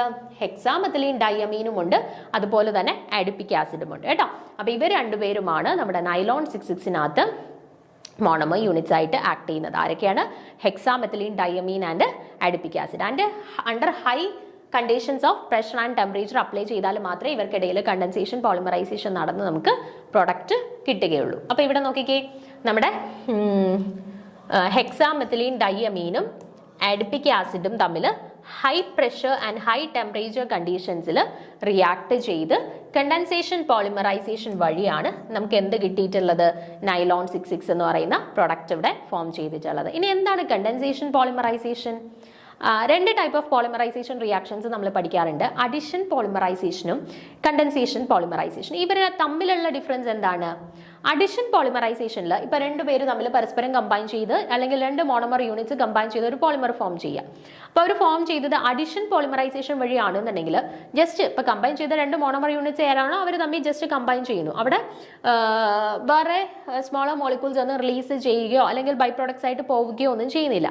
പക്ഷേ കണ്ടൻസേഷൻ പോളിമറൈസേഷൻ വഴിയാണ് ഒരു പോളിമർ ഫോം ചെയ്യുന്നത് എന്നുണ്ടെങ്കിൽ അവിടെ സ്മോളർ യൂണിറ്റ്സ് റിലീസ് ചെയ്യപ്പെടാം. എക്സാമ്പിൾ ഇപ്പൊ വാട്ടർ മോളിക്യൂൾസ് മോളിക്യൂൾസ്, അല്ലെന്നുണ്ടെങ്കിൽ NH3, അല്ലെന്നുണ്ടെങ്കിൽ CO2 പോലെയുള്ള ചില മോളിക്യൂൾസ് ബൈ പ്രോഡക്ട്സ് ആയിട്ട് റിലീസ് ചെയ്തുകൊണ്ട് എലിമിനേറ്റ് ചെയ്തുകൊണ്ടായിരിക്കും അവിടെ രണ്ടുപേര് പരസ്പരം കണ്ടൻസ് ചെയ്ത് ഒരു കണ്ടൻസേഷൻ പോളിമർ ഫോം ചെയ്യുക. ഇവിടെ തന്നെ നിങ്ങൾ നോക്കിക്കേ, ഇവിടെ എന്തുകൊണ്ടാണ് ഇവർ കണ്ടൻസേഷൻ പോളിമറൈസേഷൻ വഴി പ്രൊഡക്റ്റ് ഫോം ചെയ്തു എന്ന് നമ്മൾ പറയാനായിട്ടുള്ള റീസൺ നോക്കിക്കേ. ഇവിടുത്തെ ഈ H2O, ഓക്കെ, ഈ OHും Hും കൂടെ കമ്പൈൻ ചെയ്തിട്ട് വാട്ടർ മോളിക്യൂൾ ആയിട്ട് എലിമിനേറ്റ് ചെയ്യുന്നുണ്ട്. ഓക്കെ, അപ്പൊ സ്മോൾ മോളിക്യൂൾസ് ഓഫ് വാട്ടർ അല്ലെങ്കിൽ CO2 അല്ലെങ്കിൽ NH2 അതുപോലെയുള്ള സ്മോൾ മോളിക്യൂൾസ് എലിമിനേറ്റ് ചെയ്തുകൊണ്ടാണ് ഒരു റിയാക്ഷൻ നടന്നത് അല്ലെങ്കിൽ ഒരു പോളിമറൈസേഷൻ നടന്നത് എന്നുണ്ടെങ്കിൽ അത്തരത്തിലുള്ള പോളിമറൈസേഷൻ റിയാക്ഷൻസിനെയാണ് നമ്മൾ കണ്ടൻസേഷൻ പോളിമറൈസേഷൻ എന്ന് പറയുക കേട്ടോ. അപ്പൊ നൈലോൺ 6,6 ഇവിടെ ജനറലി ഫോം ചെയ്തിട്ടുള്ളത് കണ്ടൻസേഷൻ പോളിമറൈസേഷൻ വഴിയാണ്. ഓക്കെ, ഇനി അടുത്തത് നൈലോൺ 6. ഞാൻ പറഞ്ഞു നൈലോൺ 6,6ഉം നൈലോൺ 6ഉം ആണ് നമുക്ക് സാധാരണ എക്സാമിന് ചോദിക്കുക. രണ്ടും തമ്മിൽ നമുക്ക് കൺഫ്യൂഷൻ വരാൻ സാധ്യത ഉള്ളതുകൊണ്ട് തന്നെ തെറ്റിപ്പോവാനായിട്ടും കൂടുതൽ പേർക്കും സാധ്യതയുണ്ട്. അപ്പം രണ്ടുപേരുടെയും മോണോമർ യൂണിറ്റ്സ് കൃത്യമായിട്ട് നമ്മൾ മനസ്സിലാക്കി വെച്ചേക്കുക. നൈലോൺ 6ന്റെ കേസിൽ നമ്മൾ കാപ്രോലാക്ടമാണ് മോണോമേഴ്സ് ആയിട്ട് ആക്ട് ചെയ്യുന്നത്, മോണോമേഴ്സ് ആയിട്ട് യൂസ് ചെയ്യുന്നത്.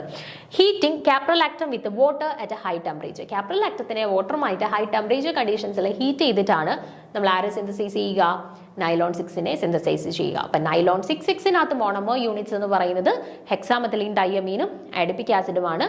നൈലോൺ 6നകത്ത് മോണോമർ യൂണിറ്റ് എന്ന് പറയുന്നത് കാപ്രോലാക്ടവുമാണ്. ഓക്കെ,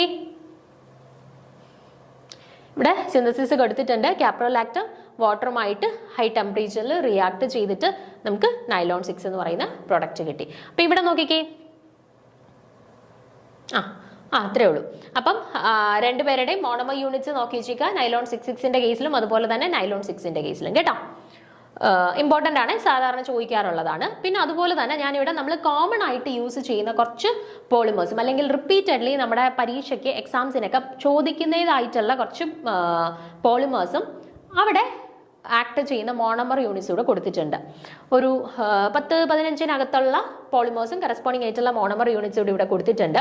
അത് നിങ്ങൾ നിർബന്ധമായിട്ടും പഠിച്ചു വെച്ചേക്കുക കേട്ടോ. ഇതിൽ ഏതെങ്കിലും ഒക്കെ ആയിരിക്കും സാധാരണ നമുക്ക് ഒന്നെങ്കിൽ പോളിമർ ഏതാണ് അല്ലെങ്കിൽ മോണോമർ ഏതാണ് എന്നുള്ള രീതിയിൽ ചോദിക്കുക കേട്ടോ. അപ്പൊ ഇത്രയും എണ്ണം നിങ്ങൾ പഠിച്ചു വെച്ചേക്കാണ്. ഒരുവിധം ക്വസ്റ്റ്യൻസ് വന്നാൽ നമുക്ക് പോളിമേഴ്സിൽ നിന്ന് അറ്റംപ്റ്റ് ചെയ്യാനായിട്ട് പറ്റും. ഓക്കെ, അപ്പൊ നമുക്ക് ഓരോന്നായിട്ട് നോക്കാം. ഒന്നാമത്തത് പോളിപ്രോപ്പീൻ.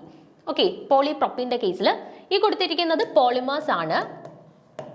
ലെഫ്റ്റ് സൈഡിൽ പോളിമേഴ്സും റൈറ്റ് സൈഡിൽ അതിൻ്റെ കറസ്പോണ്ടിങ് ആയിട്ടുള്ള മോണോമർ യൂണിറ്റ്സ് ആണ്. എന്താണ് മോണോമർ യൂണിറ്റ് എന്ന് പറയുന്നത്? ഒരു പോളിമറിലെ സ്മോളസ്റ്റ് റിപ്പീറ്റിംഗ് യൂണിറ്റ്സിനെയാണ് നമ്മൾ മോണോമേഴ്സ് എന്ന് പറയുക. അല്ലെങ്കിൽ മോണോമർ യൂണിറ്റ്സ് പരസ്പരം കമ്പൈൻ ചെയ്തിട്ടാണ് നമുക്ക് എന്ത് കിട്ടുക, പോളിമേഴ്സ് കിട്ടുക എന്ന് പറയുന്നത്. ഓക്കെ, അപ്പൊ ഇവിടെ നിങ്ങൾ നോക്കിക്കേ, ഒന്നാമത്തെ പോളിമർ എന്ന് പറയുന്നത് പോളിപ്രോപ്പീൻ ആണ്. അപ്പൊ നമ്മുടെ ഏതെങ്കിലും ഒരു പോളിമറിന്റെ പേര് സ്റ്റാർട്ട് ചെയ്യുന്നത് പോളി എന്ന് വെച്ചിട്ടാണ് സ്റ്റാർട്ട് ചെയ്യുന്നത് എന്നുണ്ടെങ്കിൽ അവരുടെ ആ പോളി അങ്ങ് കട്ട് ചെയ്ത് കഴിഞ്ഞ് ബാക്കിയുള്ളത് ആരാണോ അതായിരിക്കും അതിന്റെ മോണോമർ യൂണിറ്റ് എന്ന് പറയുന്നത്. ഓക്കെ, അപ്പൊ ഇവിടെ പോളിപ്രോപ്പീന്റെ കേസിൽ പോളി എന്ന് പറഞ്ഞിട്ടാണ് സ്റ്റാർട്ട് ചെയ്യുന്നത്. അപ്പൊ ആ പോളി അങ്ങ് കട്ട് ചെയ്ത് കഴിഞ്ഞാൽ ബാക്കി ആരുണ്ട്, പ്രൊപ്പീൻ ഉണ്ട്. അപ്പൊ ആ പ്രൊപ്പീൻ ആണ് ഇവിടുത്തെ മോണോമർ യൂണിറ്റ്സ്. അതായത് പ്രൊപ്പീൻ എന്ന് പറയുന്ന മോണോമർ യൂണിറ്റ്സ് പരസ്പരം കമ്പൈൻ ചെയ്ത് നമുക്ക് കിട്ടുന്ന ഒരു പോളിമർ ആണ് ആര്, പോളിപ്രോപ്പീൻ എന്ന് പറയുന്നത്.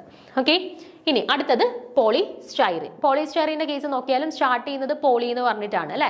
അപ്പൊ അതിന്റെ മോണോമർ യൂണിറ്റ് അറിയാനായിട്ട് എന്ത് ചെയ്താൽ മതി, ആ പോളി അങ്ങ് കട്ട് ചെയ്തിട്ട് ബാക്കി നോക്കിയാൽ മതി. ആരാ, സ്റ്റൈറീൻ. അപ്പൊ സ്റ്റൈറീൻ എന്ന് പറയുന്ന മോണോമർ യൂണിറ്റ്സ് പരസ്പരം കമ്പൈൻ ചെയ്ത് നമുക്ക് കിട്ടുന്ന ഒരു പോളിമർ ആണ് ഏത്, പോളിസ്റ്റൈറീൻ എന്ന് പറയുന്നത്. ഓക്കെ, അടുത്തത് വിനൈൽ ക്ലോറൈഡ്. അടുത്ത നമ്മുടെ മോണോമർ യൂണിറ്റ്സ് എന്ന് പറയുന്നത് വിനൈൽ ക്ലോറൈഡ് ആണ്. അപ്പൊ വിനൈൽ ക്ലോറൈഡിന്റെ കേസിൽ നിങ്ങൾ നോക്കിക്കേ, മോണോമർ യൂണിറ്റ്സ് വിനൈൽ ക്ലോറൈഡ് ആണ്. അങ്ങനെ നോക്കുകയാണെന്നുണ്ടെങ്കിൽ പോളിമർ എന്തായിരിക്കും, അതിന്റെ മണ്ടയിൽ അതിന്റെ സ്റ്റാർട്ടിങ്ങിൽ എന്ത് ചേർത്താൽ മതി, പോളി എന്ന് സ്റ്റാർട്ട് ചെയ്താൽ മതി അല്ലേ. അപ്പൊ എന്തായിരിക്കും, പോളി വിനൈൽ ക്ലോറൈഡ് ആയിരിക്കും, അല്ലെങ്കിൽ PVC. ഓക്കെ, നമുക്ക് ചിലപ്പോൾ PVCയുടെ മോണോമർ യൂണിറ്റ്സ് ഏതാണെന്ന് പറഞ്ഞിട്ടായിരിക്കും പരീക്ഷയ്ക്ക് ചോദിക്കുന്നത് കേട്ടോ. Which is considered as A monomer units of PVC. അപ്പോൾ PVCയുടെ ഫുൾ ഫോം എന്താ, പോളി വിനൈൽ ക്ലോറൈഡ്. അപ്പൊ അതിനകത്ത് പോളി അങ്ങ് കട്ട് ചെയ്ത് കഴിഞ്ഞാൽ ബാക്കി എന്തുണ്ട്, വിനൈൽ ക്ലോറൈഡ് ഉണ്ട്. ആ വിനൈൽ ക്ലോറൈഡ് ആണ് അവിടെ മോണോമർ യൂണിറ്റ് ആയിട്ട് ആക്ട് ചെയ്യുന്നത്. ഓക്കെ, അടുത്തത് urea formaldehyde resin. Urea formaldehyde റെസിൻസിനകത്ത് 2 മോണോമർ യൂണിറ്റ്സ് ഉണ്ട്. സ്വാഭാവികമായിട്ട് എന്തൊക്കെയായിരിക്കും, യൂറിയയും ഫോർമാൽഡിഹൈഡും ആയിരിക്കും കേട്ടോ. അപ്പോൾ ഫോമാൽഡിഹൈഡും യൂറിയയുമാണ് യൂറിയ ഫോമാൽഡിഹൈഡ് റെസിൻസിന്റെ കേസിൽ ആരായിട്ട് ആക്ട് ചെയ്യുന്നത്, മോണോമർ യൂണിറ്റ്സ് ആയിട്ട് ആക്ട് ചെയ്യുന്നത്. അടുത്തത് ഗ്ലിപ്റ്റാൽ. അടുത്തത് ഗ്ലിപ്റ്റാൽ. ഗ്ലിപ്റ്റാലിന്റെ കേസിൽ 2 മോണോമർ യൂണിറ്റ്സ് ഉണ്ട്. 2 മോണോമർ യൂണിറ്റ്സ് പരസ്പരം കമ്പൈൻ ചെയ്തിട്ടാണ് ഗ്ലിപ്റ്റാൽ എന്ന് പറയുന്ന പോളിമർ നമുക്ക് കിട്ടുക. ആരൊക്കെയാണ് കമ്പൈൻ ചെയ്യുന്നത് നോക്കിക്കേ, എത്തിലീൻ ഗ്ലൈക്കോളും ടാലിക് ആസിഡും. കേട്ടോ, ഈ പറഞ്ഞ കാര്യങ്ങളൊക്കെ നമുക്ക് വലിയ പ്രശ്നമില്ലാത്തതാണ്. പോളി ജസ്റ്റ് കട്ട് ചെയ്ത് കഴിഞ്ഞാൽ നമുക്ക് മോണോമർ യൂണിറ്റ്സ് കിട്ടും, പഠിച്ചു വെക്കേണ്ട കാര്യമില്ല. പക്ഷേ ഇങ്ങനെ കുറച്ച് കാര്യങ്ങളുണ്ട്, ഗ്ലിപ്റ്റാല്, ബാക്കലൈറ്റ്, റബ്ബർ, ബ്യൂണൈസ്, അതിലൊക്കെ നമ്മുടെ പേരുമായിട്ട് റിലേഷൻ ഒന്നും ഇല്ല ഇവിടെ. അപ്പൊ അത് നമ്മൾ കാണാതെ പഠിച്ചു വെച്ചാൽ മാത്രമേ പറ്റുള്ളൂ കേട്ടോ. അപ്പൊ ഗ്ലിപ്റ്റാൽ എന്ന് പറയുന്നത് 2 മോണോമർ യൂണിറ്റ്സ് കമ്പൈൻ ചെയ്ത് കിട്ടുന്ന ഒരു പോളിമർ ആണ്. ഗ്ലിപ്റ്റാലിനകത്ത് കമ്പൈൻ ചെയ്യുന്ന മോണോമർ യൂണിറ്റ്സ് ആരൊക്കെയാണ്? എത്തിലീൻ ഗ്ലൈക്കോളും ടാലിക് ആസിഡും. കേട്ടോ, എത്തിലീൻ ഗ്ലൈക്കോളും ടാലിക് ആസിഡുമാണ് ഗ്ലിപ്റ്റാലിനകത്ത് കമ്പൈൻ ചെയ്യുന്ന മോണോമർ യൂണിറ്റ്സ്. കേട്ടോ, ഗ്ലിപ്റ്റാൽ എന്ന് പറയുന്നത് എത്തിലീൻ ഗ്ലൈക്കോളും ടാലിക് ആസിഡും. ഓക്കെ, അടുത്തത് ബാക്കലൈറ്റ്. ബാക്കലൈറ്റിന്റെ കേസിൽ മോണോമർ യൂണിറ്റ്സ് ആയിട്ട് ആക്ട് ചെയ്യുന്നത് ഫിനോളും ഫോമാൽഡിഹൈഡും ആണ് കേട്ടോ. ഫിനോളും ഫോമാൽഡിഹൈഡും ആണ് ബാക്കലൈറ്റിന്റെ കേസിൽ മോണോമർ യൂണിറ്റ്സ് ആയിട്ട് ആക്ട് ചെയ്യുന്നത്. ഇത് നമുക്ക് അങ്ങോട്ടും ഇങ്ങോട്ടൊക്കെ മാറ്റി തരും. Bakelite, which of the following is the correct monomer units of bakelite എന്ന് പറഞ്ഞിട്ട് ക്വസ്റ്റ്യൻസ് തരും. എന്നിട്ട് അങ്ങോട്ടും ഇങ്ങോട്ടൊക്കെ മാറ്റി തരും. ഫിനോള്, ഫോമാൽഡിഹൈഡ്, ഫിനോള്, താലിക് ആസിഡ്, അങ്ങനെ ഏതെങ്കിലും ഒക്കെ കമ്പൈൻ ചെയ്ത് വരും. അപ്പോൾ എല്ലാം കൂടെ കാണുമ്പോൾ നമുക്ക് കൺഫ്യൂഷൻ ആവും. നമ്മൾ താലിക് ആസിഡ് ഒക്കെ ഏതിന്റെയോ മോണോമർ ആയിട്ട് പഠിച്ചിട്ടുള്ളതാണല്ലോ എന്നുള്ള രീതി കൺഫ്യൂഷൻ വരും. അപ്പം പഠിക്കുന്ന സമയത്ത് ഓരോന്നിന്റെയും എന്തെങ്കിലും ഒരു കോഡോ കാണാൻ യൂസ് ചെയ്തിട്ട് കൃത്യമായിട്ടൊന്ന് കാണാതെ പഠിച്ചു വെച്ചേക്കുക. അല്ലെന്നുണ്ടെങ്കിൽ ഓപ്ഷൻസ് എല്ലാം കൂടെ കാണുമ്പോൾ നമുക്ക് എല്ലാം നമ്മൾ പഠിച്ചിട്ടുള്ളതായതുകൊണ്ട് ഏതിൻ്റെ ഏതാണെന്നുള്ള രീതിയിൽ കൺഫ്യൂഷൻ വരും കേട്ടോ. അപ്പോൾ എന്തെങ്കിലും കോഡ് യൂസ് ചെയ്തിട്ടോ നമുക്ക് പഠിക്കാൻ പറ്റുന്ന രീതിയിൽ അതൊന്ന് കണക്ട് ചെയ്ത് പഠിച്ചു വെച്ചേക്കുക കേട്ടോ. അപ്പോൾ ബാക്കലൈറ്റിന്റെ കേസിൽ ആരൊക്കെയാണ്? ഫിനോളും ഫോമാൽഡിഹൈഡും ആണ് ബാക്കലൈറ്റിന്റെ കേസിൽ മോണോമർ യൂണിറ്റ്സ് ആയിട്ട് ആക്ട് ചെയ്യുന്നത്. അടുത്ത റബ്ബറിന്റെ മോണോമർ യൂണിറ്റ്സ് എന്ന് പറയുന്നത് ഐസോപ്രീൻ ആണ് കേട്ടോ. റബ്ബറിന്റെ മോണോമർ യൂണിറ്റ്സ് ഏതാണെന്ന് ചോദിച്ചാൽ ഐസോപ്രീൻ യൂണിറ്റ്സ് കമ്പൈൻ ചെയ്തിട്ടാണ് നമ്മുടെ റബ്ബർ ഫോം ചെയ്യുന്നത്. അടുത്തത് ബ്യൂണൈസിന്റെ കേസിൽ നിങ്ങൾ ഓർത്ത് വെച്ചാൽ മതി, ഒരു മോണോമർ ബ്യൂ എന്നായിരിക്കും സ്റ്റാർട്ട് ചെയ്യുന്നത്, അടുത്ത മോണോമർ എസിലായിരിക്കും സ്റ്റാർട്ട് ചെയ്യുന്നത്. അങ്ങനെ ജസ്റ്റ് കണക്ട് ചെയ്ത് വെച്ചിരുന്നാൽ മതി കേട്ടോ. ഇപ്പൊ ബ്യൂണൈസിൽ ബ്യൂ റെപ്രസെന്റ് ചെയ്യുന്നത് 1,3 ബ്യൂട്ടാഡൈനും എസ് റെപ്രസെന്റ് ചെയ്യുന്നത് സ്റ്റൈറീനും കേട്ടോ. അങ്ങനെ കണക്ട് ചെയ്ത് വെച്ചിരുന്നാൽ മതി. ബ്യൂണൈസിനകത്തപ്പം വരുന്ന മോണോമർ യൂണിറ്റ്സ് എന്ന് പറയുന്നത് 1,3 ബ്യൂട്ടാഡൈനും സ്റ്റൈറീനും ആയിരിക്കും. ഇനി അടുത്തത് ബ്യൂണൈനിനകത്തും ബ്യൂ എന്നും നോക്കി വെച്ചാൽ മതി. ബ്യൂ എന്ന് പറയുന്നത് 1,3 ബ്യൂട്ടാഡൈന്, എൻ എന്ന് പറയുന്നത് ആക്രിലോനൈറ്റിലും ആണ് കേട്ടോ. എൻ എന്ന് പറയുന്നത് ആക്രിലോനൈറ്റിലും ആണ്. ഓക്കെ, അപ്പം ബ്യൂണൈനിനകത്ത് മോണോമർ യൂണിറ്റ്സ് ആയിട്ട് വരുന്നത് 1,3 ബ്യൂട്ടാഡൈനും ആക്രിലോനൈറ്റിലും. ഓക്കെ, അടുത്തത് ടെഫ്ലോണിന്റെ കേസിൽ പേരുമായിട്ട് കണക്ട് ചെയ്ത് തന്നെ നമുക്ക് ഓർത്ത് വെക്കാം. ടെഫ്ലോൺ എന്ന് പറയുമ്പോൾ ടെട്രാ ഫ്ലൂറോ ഈതേൻ കേട്ടോ. Tetra fluoro ethane. ടെഫ്ലോൺ എന്ന് പറയുമ്പോൾ ടെട്രാ ഫ്ലൂറോ ഈതേൻ ആണ് അവിടെ മോണോമർ യൂണിറ്റ്സ് ആയിട്ട് ആക്ട് ചെയ്യുന്നത്. അടുത്തത് ടെർലീന്റെ കേസിൽ എത്തിലീൻ ഗ്ലൈക്കോളും ടെറിഫ്താലിക് ആസിഡും കേട്ടോ. ടെർലീന്റെ കേസിൽ എത്തിലീൻ ഗ്ലൈക്കോളും ടെറിഫ്താലിക് ആസിഡുമാണ് മോണോമർ യൂണിറ്റ്സ് ആയിട്ട് ആക്ട് ചെയ്യുന്നത് കേട്ടോ. ടെർലീൻ, എത്തിലീൻ ഗ്ലൈക്കോളും ടെറിഫ്താലിക് ആസിഡും. ഓക്കെ, അടുത്തത് മെലാമിൻ ഫോമാൽഡിഹൈഡ് റെസിന്റെ കേസിൽ പേരിനകത്ത് തന്നെ ഉണ്ട്. ആരൊക്കെയായിരിക്കും? മെലാമിനും ഫോമാൽഡിഹൈഡും. ഓക്കെ, മെലാമിനും ഫോമാൽഡിഹൈഡും ആയിരിക്കും. അടുത്ത ഇത് രണ്ടും നമ്മൾ പറഞ്ഞതായി. ഇപ്പം നൈലോൺ 6 ആരാണ്? ക്യാപ്രോലാക്ടം. നൈലോൺ 6 ആരൊക്കെയാണ്? ഹെക്സാമെത്തിലീൻ ഡയമീനും ആഡിപ്പിക് ആസിഡും. ഓക്കെ, അടുത്തത് ആൽക്കൈൽ പ്ലാസ്റ്റിക്കിന്റെ കേസിൽ നോക്കിക്കഴിഞ്ഞാൽ മോണോമർ യൂണിറ്റ്സ് ആയിട്ട് ആക്ട് ചെയ്യുന്നത് മലീക് ആൻഹൈഡ്രേറ്റും മെത്തിലീൻ ഗ്ലൈക്കോളും ആണ് കേട്ടോ. ആൽക്കൈൽ പ്ലാസ്റ്റിക്സിന്റെ കേസിൽ മോണോമർ യൂണിറ്റ്സ് ആയിട്ട് ആക്ട് ചെയ്യുന്നത് മലീക് ആൻഹൈഡ്രേറ്റും മെത്തിലീൻ ഗ്ലൈക്കോളും ആണ്. അതുപോലെ തന്നെ PMMA എന്ന് പറഞ്ഞാൽ പോളി മീഥൈൽ മെത്താക്രിലേറ്റ് ആണ് കേട്ടോ. PMMA അല്ലെങ്കിൽ പോളി മീഥൈൽ മെത്താക്രിലേറ്റ്. അതിന്റെ ഫുൾ ഫോം കൂടെ നോക്കി വെച്ചേക്കണേ. PMMAയുടെ ഫുൾ ഫോം കൂടെ നോക്കി വെച്ചേക്കുക. പോളി മീഥൈൽ മെത്താക്രിലേറ്റ് എന്നാണ് ഫുൾ ഫോം വരുന്നത്. അപ്പൊ ഇവിടെ എന്ത് ചെയ്താൽ മതി? പോളി അങ്ങ് മാറ്റിയാൽ മതി, ബാക്കിയായിരിക്കും അവരുടെ മോണോമർ. ആരാ അപ്പം? Methyl methacrylate. ഓക്കെ, അപ്പൊ അത്യാവശ്യം ഇതുവരെ എക്സാംസിനൊക്കെ ചോദിച്ചിട്ടുള്ളത് ഇത്രയും പോളിമേഴ്സും കറസ്പോണ്ടിങ് ആയിട്ടുള്ള മോണോമേഴ്സും മാത്രമേ ഇത്രയും ഇതുവരെയുള്ള ക്വസ്റ്റ്യൻ പേപ്പേഴ്സ് ഒക്കെ നോക്കി കഴിഞ്ഞാൽ ചോദിച്ചു കണ്ടിട്ടുള്ളൂ. അപ്പം ഇത്രയെങ്കിലും മിനിമം നിങ്ങൾ പോളിമേഴ്സും കറസ്പോണ്ടിങ് ആയിട്ടുള്ള മോണോമേഴ്സ് നോക്കി വെച്ചേക്കുക. ഒന്നുകൂടെ പറയാം, പോളിപ്രൊപ്പീന്റെ കേസിൽ പ്രൊപ്പീൻ ആണ് മോണോമർ ആയിട്ട് ആക്ട് ചെയ്യുന്നത്. പോളിസ്റ്റൈറീന്റെ കേസിൽ സ്റ്റൈറീൻ ആണ് മോണോമർ യൂണിറ്റ്സ് ആയിട്ട് ആക്ട് ചെയ്യുന്നത്. പോളിവിനൈൽ ക്ലോറൈഡിന്റെ കേസിൽ വിനൈൽ ക്ലോറൈഡ് ആണ് മോണോമർ യൂണിറ്റ്സ് ആയിട്ട് ആക്ട് ചെയ്യുന്നത്. യൂറിയ ഫോമാൽഡിഹൈഡ് റെസിന്റെ കേസിൽ ഫോമാൽഡിഹൈഡ് ആൻഡ് യൂറിയ, ഫോമാൽഡിഹൈഡും യൂറിയയുമാണ് മോണോമർ യൂണിറ്റ്സ് ആയിട്ട് ആക്ട് ചെയ്യുന്നത്. ഗ്ലിപ്റ്റാലിന്റെ കേസിൽ എത്തിലീൻ ഗ്ലൈക്കോളും ടാലിക് ആസിഡും കേട്ടോ. എത്തിലീൻ ഗ്ലൈക്കോളും ടാലിക് ആസിഡുമാണ് ഗ്ലിപ്റ്റാലിന്റെ കേസിൽ ആക്ട് ചെയ്യുന്നത്. അപ്പൊ ഇങ്ങനെ ഓർത്താൽ മതി. ഈ ഗ്ലൈ എന്ന് പറയുന്നത് എന്താണ്? എത്തിലീൻ ഗ്ലൈക്കോളിന്റെ ഗ്ലൈ ആണ് കേട്ടോ. എത്തിലീൻ ഗ്ലൈക്കോളിന്റെ ഗ്ലൈ ആണ് ഗ്ലൈ എന്ന് കൊടുത്തിരിക്കുന്നത്. ടാൽ എന്ന് കൊടുത്തിരിക്കുന്നത് എന്താണ്? ടാലിക് ആസിഡ്. ഓക്കെ, അങ്ങനെ കണക്ട് ചെയ്ത് പഠിച്ചു വെച്ചാൽ മതി. ഗ്ലൈ, ടാൽ. ഗ്ലിപ്റ്റാൽ. അപ്പൊ ഗ്ലിപ്റ്റാലിനകത്ത് ഗ്ലൈ എന്ന് പറയുന്നത് എത്തിലീൻ ഗ്ലൈക്കോളും ടാൽ എന്ന് പറയുന്നത് ടാലിക് ആസിഡുമാണ് കേട്ടോ. അടുത്തത് ബാക്കലൈറ്റ്. ബാക്കലൈറ്റിന്റെ കേസിൽ മോണോമർ യൂണിറ്റ്സ് ആയിട്ട് വരുന്നത് ഫിനോളും ഫോമാൽഡിഹൈഡും ആണ്. റബ്ബറിന്റെ കേസിൽ ഐസോപ്രീൻ. ബ്യൂണൈസിന്റെ കേസിൽ 1,3 ബ്യൂട്ടാഡൈൻ ആൻഡ് സ്റ്റൈറീൻ. ആൻഡ് ബ്യൂണൈനിന്റെ കേസിൽ 1,3 ബ്യൂട്ടാഡൈൻ ആൻഡ് ആക്രിലോനൈറ്റിലാണ്. ദെൻ അടുത്തത് വരുന്നത് ടെഫ്ലോൺ. ടെഫ്ലോണിന്റെ കേസിൽ എന്താ? Tetrafluoroethane. Tetrafluoroethane ആണ് ടെഫ്ലോണിന്റെ കേസിൽ വരുന്നത്. അടുത്ത ടെർലീന്റെ കേസിലോ? ടെർലീന്റെ കേസിൽ എത്തിലീൻ ഗ്ലൈക്കോളും ടെറിഫ്താലിക് ആസിഡ് കേട്ടോ. എത്തിലീൻ ഗ്ലൈക്കോളും ടെറിഫ്താലിക് ആസിഡ്. അടുത്തത് മെലാമിൻ ഫോമാൽഡിഹൈഡ് റൈസിൻ. എന്തൊക്കെയായിരിക്കും? മെലാമിനും ഫോമാൽഡിഹൈഡും. നൈലോൺ 6-നകത്ത് കാപ്രോലാക്ടം. നൈലോൺ 6-6-നകത്ത് ഹെക്സാമെത്തിലീൻ ഡയമീനും അഡിപിക് ആസിഡും. അടുത്ത ആൽക്കൈൽ പ്ലാസ്റ്റിക്കിനകത്ത് എന്തൊക്കെയാ വരുന്നത്? മലീക് ആൻഹൈഡ്രൈഡും അതുപോലെ തന്നെ മെഥിലീൻ ഗ്ലൈക്കോളും കേട്ടോ. മലീക് ആൻഹൈഡ്രൈഡും മെഥിലീൻ ഗ്ലൈക്കോളും. Then PMMA. PMMA അല്ലെങ്കിൽ പോളിമീഥൈൽ മെത്തക്രിലേറ്റ്. അതിനകത്ത് മോണോമർ യൂണിറ്റ്സ് ആയിട്ട് വരുന്നത് മീഥൈൽ മെത്തക്രിലേറ്റ് ആണ്. ഓക്കെ, അപ്പൊ ഇത്രയും കാര്യങ്ങൾ നിങ്ങൾ നിർബന്ധമായിട്ടും പഠിച്ചു വെച്ചിരിക്കണം, ഇമ്പോർട്ടന്റ് ആണ്. ഇനി ഇവിടെ നമ്മുടെ ചോദ്യത്തിലോട്ട് വരാം. എന്തായിരുന്നു ചോദിച്ചത്? Acid used in the synthesis of nylon 6-6. Nylon 6-6ന്റെ സിന്തസിസിന് വേണ്ടിയിട്ട് നമ്മൾ യൂസ് ചെയ്യുന്ന ആസിഡ് ഏതാണ് എന്നാണ് ചോദിച്ചത് അല്ലെ. നമുക്കറിയാം നൈലോൺ 6-6ന്റെ സിന്തസിസിന് വേണ്ടിയിട്ട് നമ്മൾ യൂസ് ചെയ്യുന്ന 2 ആളുകളായിരുന്നു ആരൊക്കെ? ഹെക്സാ മെഥിലീൻ ഡൈയമീനും അഡിപിക് ആസിഡും. അപ്പൊ ഇതിനകത്ത് ഇൻവോൾവ് ചെയ്യുന്ന ആസിഡ് ആരാണ്?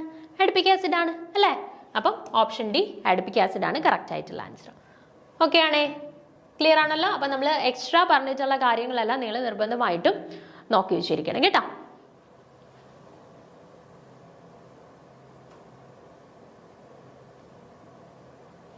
ഓക്കെ ആണല്ലോ. അപ്പൊ അടുത്ത ചോദ്യത്തിലോട്ട് പോവാം.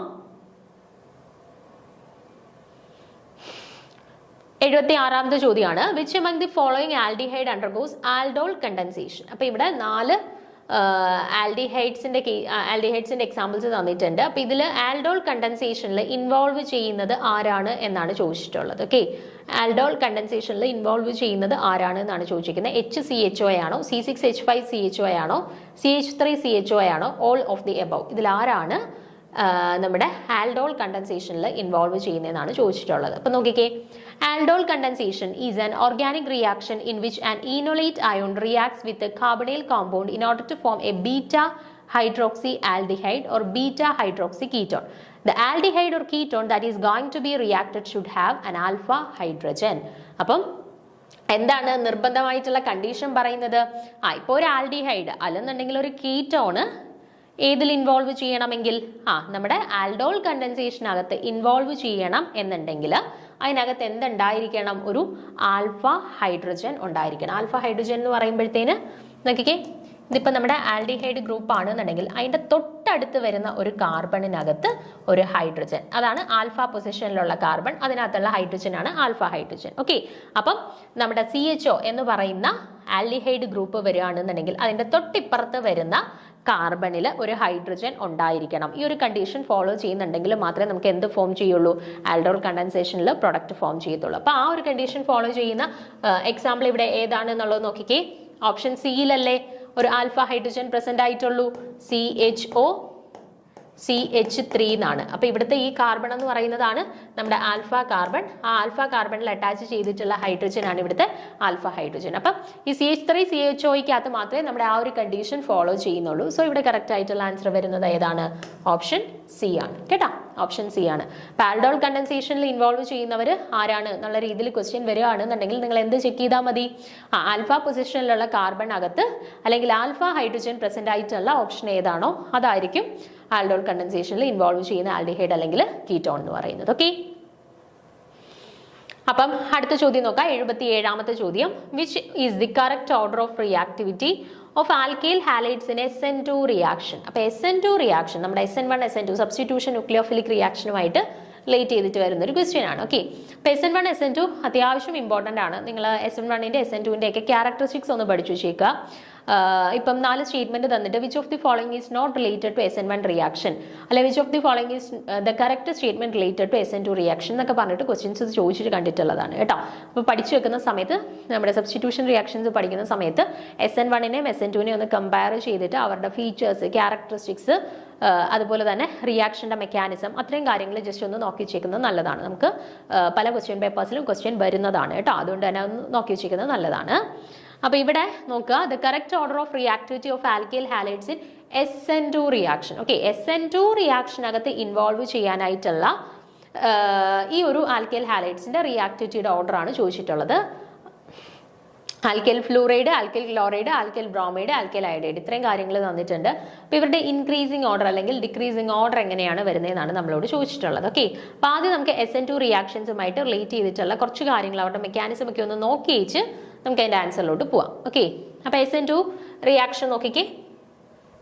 It is also known as substitution nucleophilic bimolecular. Okay, അവിടെ SN2 എന്ന് പറയുന്നത് സബ്സ്റ്റിറ്റ്യൂഷൻ ന്യൂക്ലിയോഫിലിക് ബൈമോളിക്കുലാർ എന്നാണ് കേട്ടോ.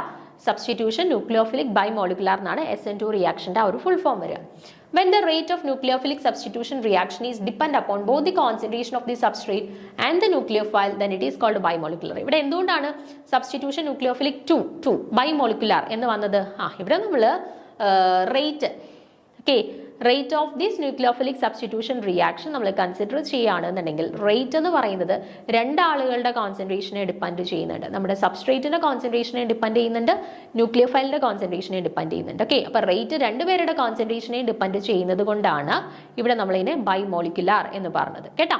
അപ്പോൾ SN2ന്റെ പ്രത്യേകത അതാണ്. SN2 റിയാക്ഷന്റെ കേസിൽ റേറ്റ് എന്ന് പറയുന്നത് രണ്ടുപേരുടെ കോൺസെൻട്രേഷനെ ഡിപ്പെൻഡ് ചെയ്യുന്നുണ്ട്. അതായത് നമ്മുടെ സബ്സ്ട്രേറ്റ് കോൺസെൻട്രേഷനെ ഡിപ്പെൻഡ് ചെയ്യുന്നുണ്ട്, ന്യൂക്ലിയോഫൈലിന്റെ കോൺസെൻട്രേഷനെ ഡിപ്പെൻഡ് ചെയ്യുന്നുണ്ട്. അതുകൊണ്ടാണ് ബൈമോളിക്കുലാർ അല്ലെങ്കിൽ SN2 എന്ന് പറഞ്ഞത്. പക്ഷേ SN1 എടുത്താലോ, SN1 റിയാക്ഷൻസ് ആണ് നമ്മൾ ജനറലി കൺസിഡർ ചെയ്യുന്നുണ്ടെങ്കിൽ അവിടെ ഒരാളുടെ കോൺസെൻട്രേഷനെ യൂണിമോളിക്കുലാർ ആണ്. അതായത് ഒരാളുടെ കോൺസെൻട്രേഷനെ മാത്രമേ റേറ്റ് ഡിപ്പെൻഡ് ചെയ്യുന്നുള്ളൂ. അതായത് സബ്സ്ട്രേറ്റ് കോൺസെൻട്രേഷനെ മാത്രമേ റേറ്റ് ഡിപ്പെൻഡ് ചെയ്യുന്നുള്ളൂ, ന്യൂക്ലിയോഫൈലിന്റെ കോൺസെൻട്രേഷനെ റേറ്റ് ഡിപ്പെൻഡ് ചെയ്യുന്നില്ല. ഓക്കെ, ആ ഡിഫറൻസ് ഒന്ന് മനസ്സിലാക്കി വെച്ചേക്കുക. ഓക്കെ, അടുത്തത് the hydrolysis of the primary alkyl halide is A typical example for this. അപ്പോൾ നമ്മുടെ SN2 മെക്കാനിസത്തിന്റെ ഏറ്റവും നല്ലൊരു എക്സാമ്പിൾ എന്ന് പറയുന്നത് നമ്മുടെ പ്രൈമറി ആൽക്കൈൽ ഹാലൈഡ്സിന്റെ ഹൈഡ്രോളിസിസ് ആണ്. ഓക്കെ, പ്രൈമറി ആൽക്കൈൽ ഹാലൈഡ്സിന്റെ ഹൈഡ്രോളിസിസ് ആണ്. അപ്പോൾ നോക്കിക്കേ, ഇവിടെ എന്താ റിയാക്ഷൻ നടന്ന സമയത്ത് ചേഞ്ച് സംഭവിച്ചത്? ഈ ക്ലോറിൻ ഇവിടുന്ന് റീപ്ലേസ്ഡ് ആയിട്ട് ആര് വരുന്നു പകരം? ഇവിടെ OH, നമ്മുടെ ന്യൂക്ലിയോഫൈൽ OH വന്നിട്ട് അറ്റാക്ക് ചെയ്യുന്നു. അതേ സമയത്ത് തന്നെ ഇവിടുന്ന് ക്ലോറിൻ NaCl ആയിട്ട് റിലീസ് ചെയ്യുകയും ചെയ്യുന്നു. ഈ പ്രൈമറി ആൽക്കൈൽ ഹാലൈഡ്സിന്റെ ഈ ഒരു പെർട്ടിക്കുലർ റിയാക്ഷൻ ആണ് ജനറലി SN2 റിയാക്ഷന്റെ കേസിൽ നമ്മൾ കോമൺ ആയിട്ട് എക്സ്പ്ലെയിൻ ചെയ്യാറുള്ള ഒരു റിയാക്ഷൻ. ഓക്കെ, അപ്പോൾ SN2 റിയാക്ഷന്റെ കേസിൽ പ്രൈമറി ആൽക്കൈൽ ഹാലൈഡ്സ് ആണ് കൂടുതലും SN2 റിയാക്ഷൻസ് പ്രിഫർ ചെയ്യുന്നത് കേട്ടോ. പ്രൈമറി ആൽക്കൈൽ ഹാലൈഡ്സ് ആണ് കൂടുതലും SN2 റിയാക്ഷൻ പ്രിഫർ ചെയ്യുന്നത്. Then the reaction occurs in A single step. പിന്നെ ഓർത്ത് വെച്ചേക്കാം, ഇവിടെ SN2 എന്ന് കാണുമ്പം നമ്മൾ തെറ്റിദ്ധരിക്കരുത്. SN2 SN1 എന്ന് കാണുമ്പോൾ നമ്മൾ യൂഷ്വലി ചിന്തിക്കാറുള്ളത് ഇവിടെ SN1 ആണല്ലോ, അപ്പോൾ ഇത് ഒരു സ്റ്റെപ്പിൽ നടക്കും, ഇവിടെ SN2 ആണല്ലോ, അപ്പോൾ ഇത് 2 സ്റ്റെപ്പിൽ നടക്കും. അങ്ങനെ നമ്മൾ യൂഷ്വലി ചിന്തിക്കാറുണ്ട്. പക്ഷേ ഇവിടെ ഈ 1ഉം 2ഉം സ്റ്റെപ്പുകളുടെ എണ്ണമാണോ? അല്ല. ഈ 1ഉം 2ഉം റിയാക്ഷൻ യൂണിമോളിക്കുലർ ആണോ ബൈമോളിക്കുലർ ആണോ, അതായത് അവരുടെ കോൺസെൻട്രേഷൻ ഒരാളെയാണോ രണ്ടുപേരെയാണോ ഡിപ്പെൻഡ് ചെയ്യുന്നത്, അതിനെയാണ് ഈ 1ഉം 2ഉം ഡിനോട്ട് ചെയ്യുന്നത്. അല്ലാണ്ട് എത്ര സ്റ്റെപ്പിലാണ് റിയാക്ഷൻ നടക്കുന്നത് എന്നല്ല കേട്ടോ. SN2 കണ്ടുകൊണ്ട് 2 സ്റ്റെപ്പിലാണ് റിയാക്ഷൻ നടക്കുന്നത് എന്ന് ചിന്തിക്കരുത്. SN2ന്റെ കേസിൽ ഒറ്റ സ്റ്റെപ്പിലാണ് റിയാക്ഷൻ നടക്കുക. SN1ന്റെ കേസിലാണ് റിയാക്ഷൻ ജനറലി 2 സ്റ്റെപ്പിൽ നടക്കുക. ഓക്കെ, അപ്പോൾ നോക്കുക, the nucleophile OH ion approach the alkyl halide molecule from the side opposite to that of the departing group Cl. അപ്പോൾ ഇവിടെ തന്നെ നിങ്ങൾ നോക്കിക്കേ,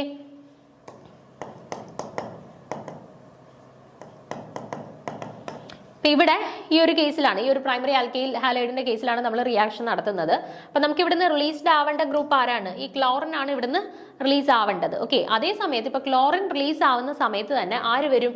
നമ്മുടെ ന്യൂക്ലിയോഫൈൽ അതിന്റെ ഓപ്പോസിറ്റ് ഡയറക്ഷനിൽ നിന്ന് അറ്റാക്ക് ചെയ്യും. ഓക്കെ, അതാണ് പറഞ്ഞിട്ടുള്ളത്. Nucleophile OH-7 approach the alkyl halide molecule from the side opposite to that of the departing group. എവിടുന്ന് എങ്ങോട്ടാണോ നമ്മുടെ ലിവിംഗ് ഗ്രൂപ്പ് ലീവ് ചെയ്ത് പോകുന്നത് അതിന്റെ ഓപ്പോസിറ്റ് സൈഡിൽ നിന്നും നമ്മുടെ ന്യൂക്ലിയോഫൈൽ മോളിക്യൂളിലോട്ട് അറ്റാക്ക് ചെയ്യും.